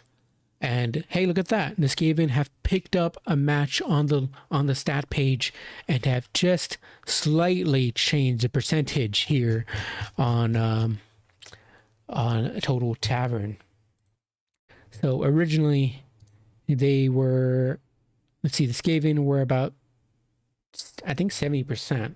Let's see if it changed at all. I don't think it did because it's just one match, but I mean, we'll see. No, I think it was a little bit higher than that because it's 16-7 now, but unless they haven't reported it. Oh, I haven't, yeah, let me see.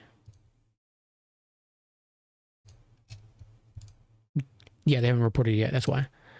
Once it gets reported, it'll go from 70% down to 69%. So that's a big win for the Skaven. All the Skaven fans, the few of them that there are, or the few players that there are of the Skaven today, can give kudos to Space Pope for doing such an excellent job today, showing the Skaven still got it. The Under Rats can still put up a fight against those dreaded elves, those horrendous, stinking wood elves, the tree elves of Athaloran. Well played to both players. An excellent tournament. So glad we didn't get as many drops as in my previous tournament. Thank you to everybody who played in them. Congrats to Space Pope. The Skaven take the win today.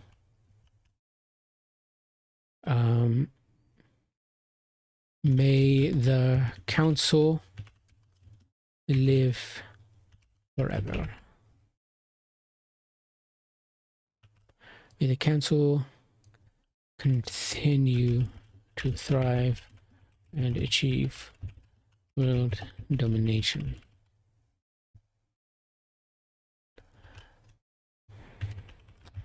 So, thank you for everyone who has joined. 13.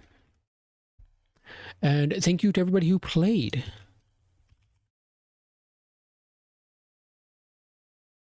I hope to see you guys next time. I hope everybody has a good rest of their night.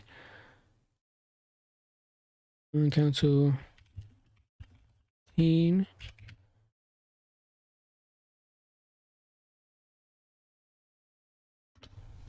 Thank you to everyone who played. All right, let me report. Let me wait for them to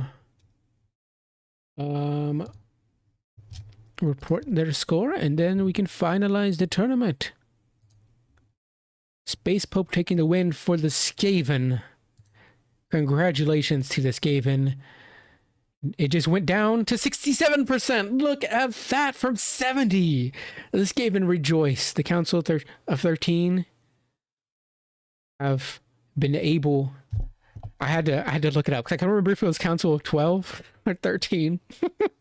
But nonetheless, the Council are extremely happy. Let me finalize the other one as well. But yes, thank you to everybody who played today.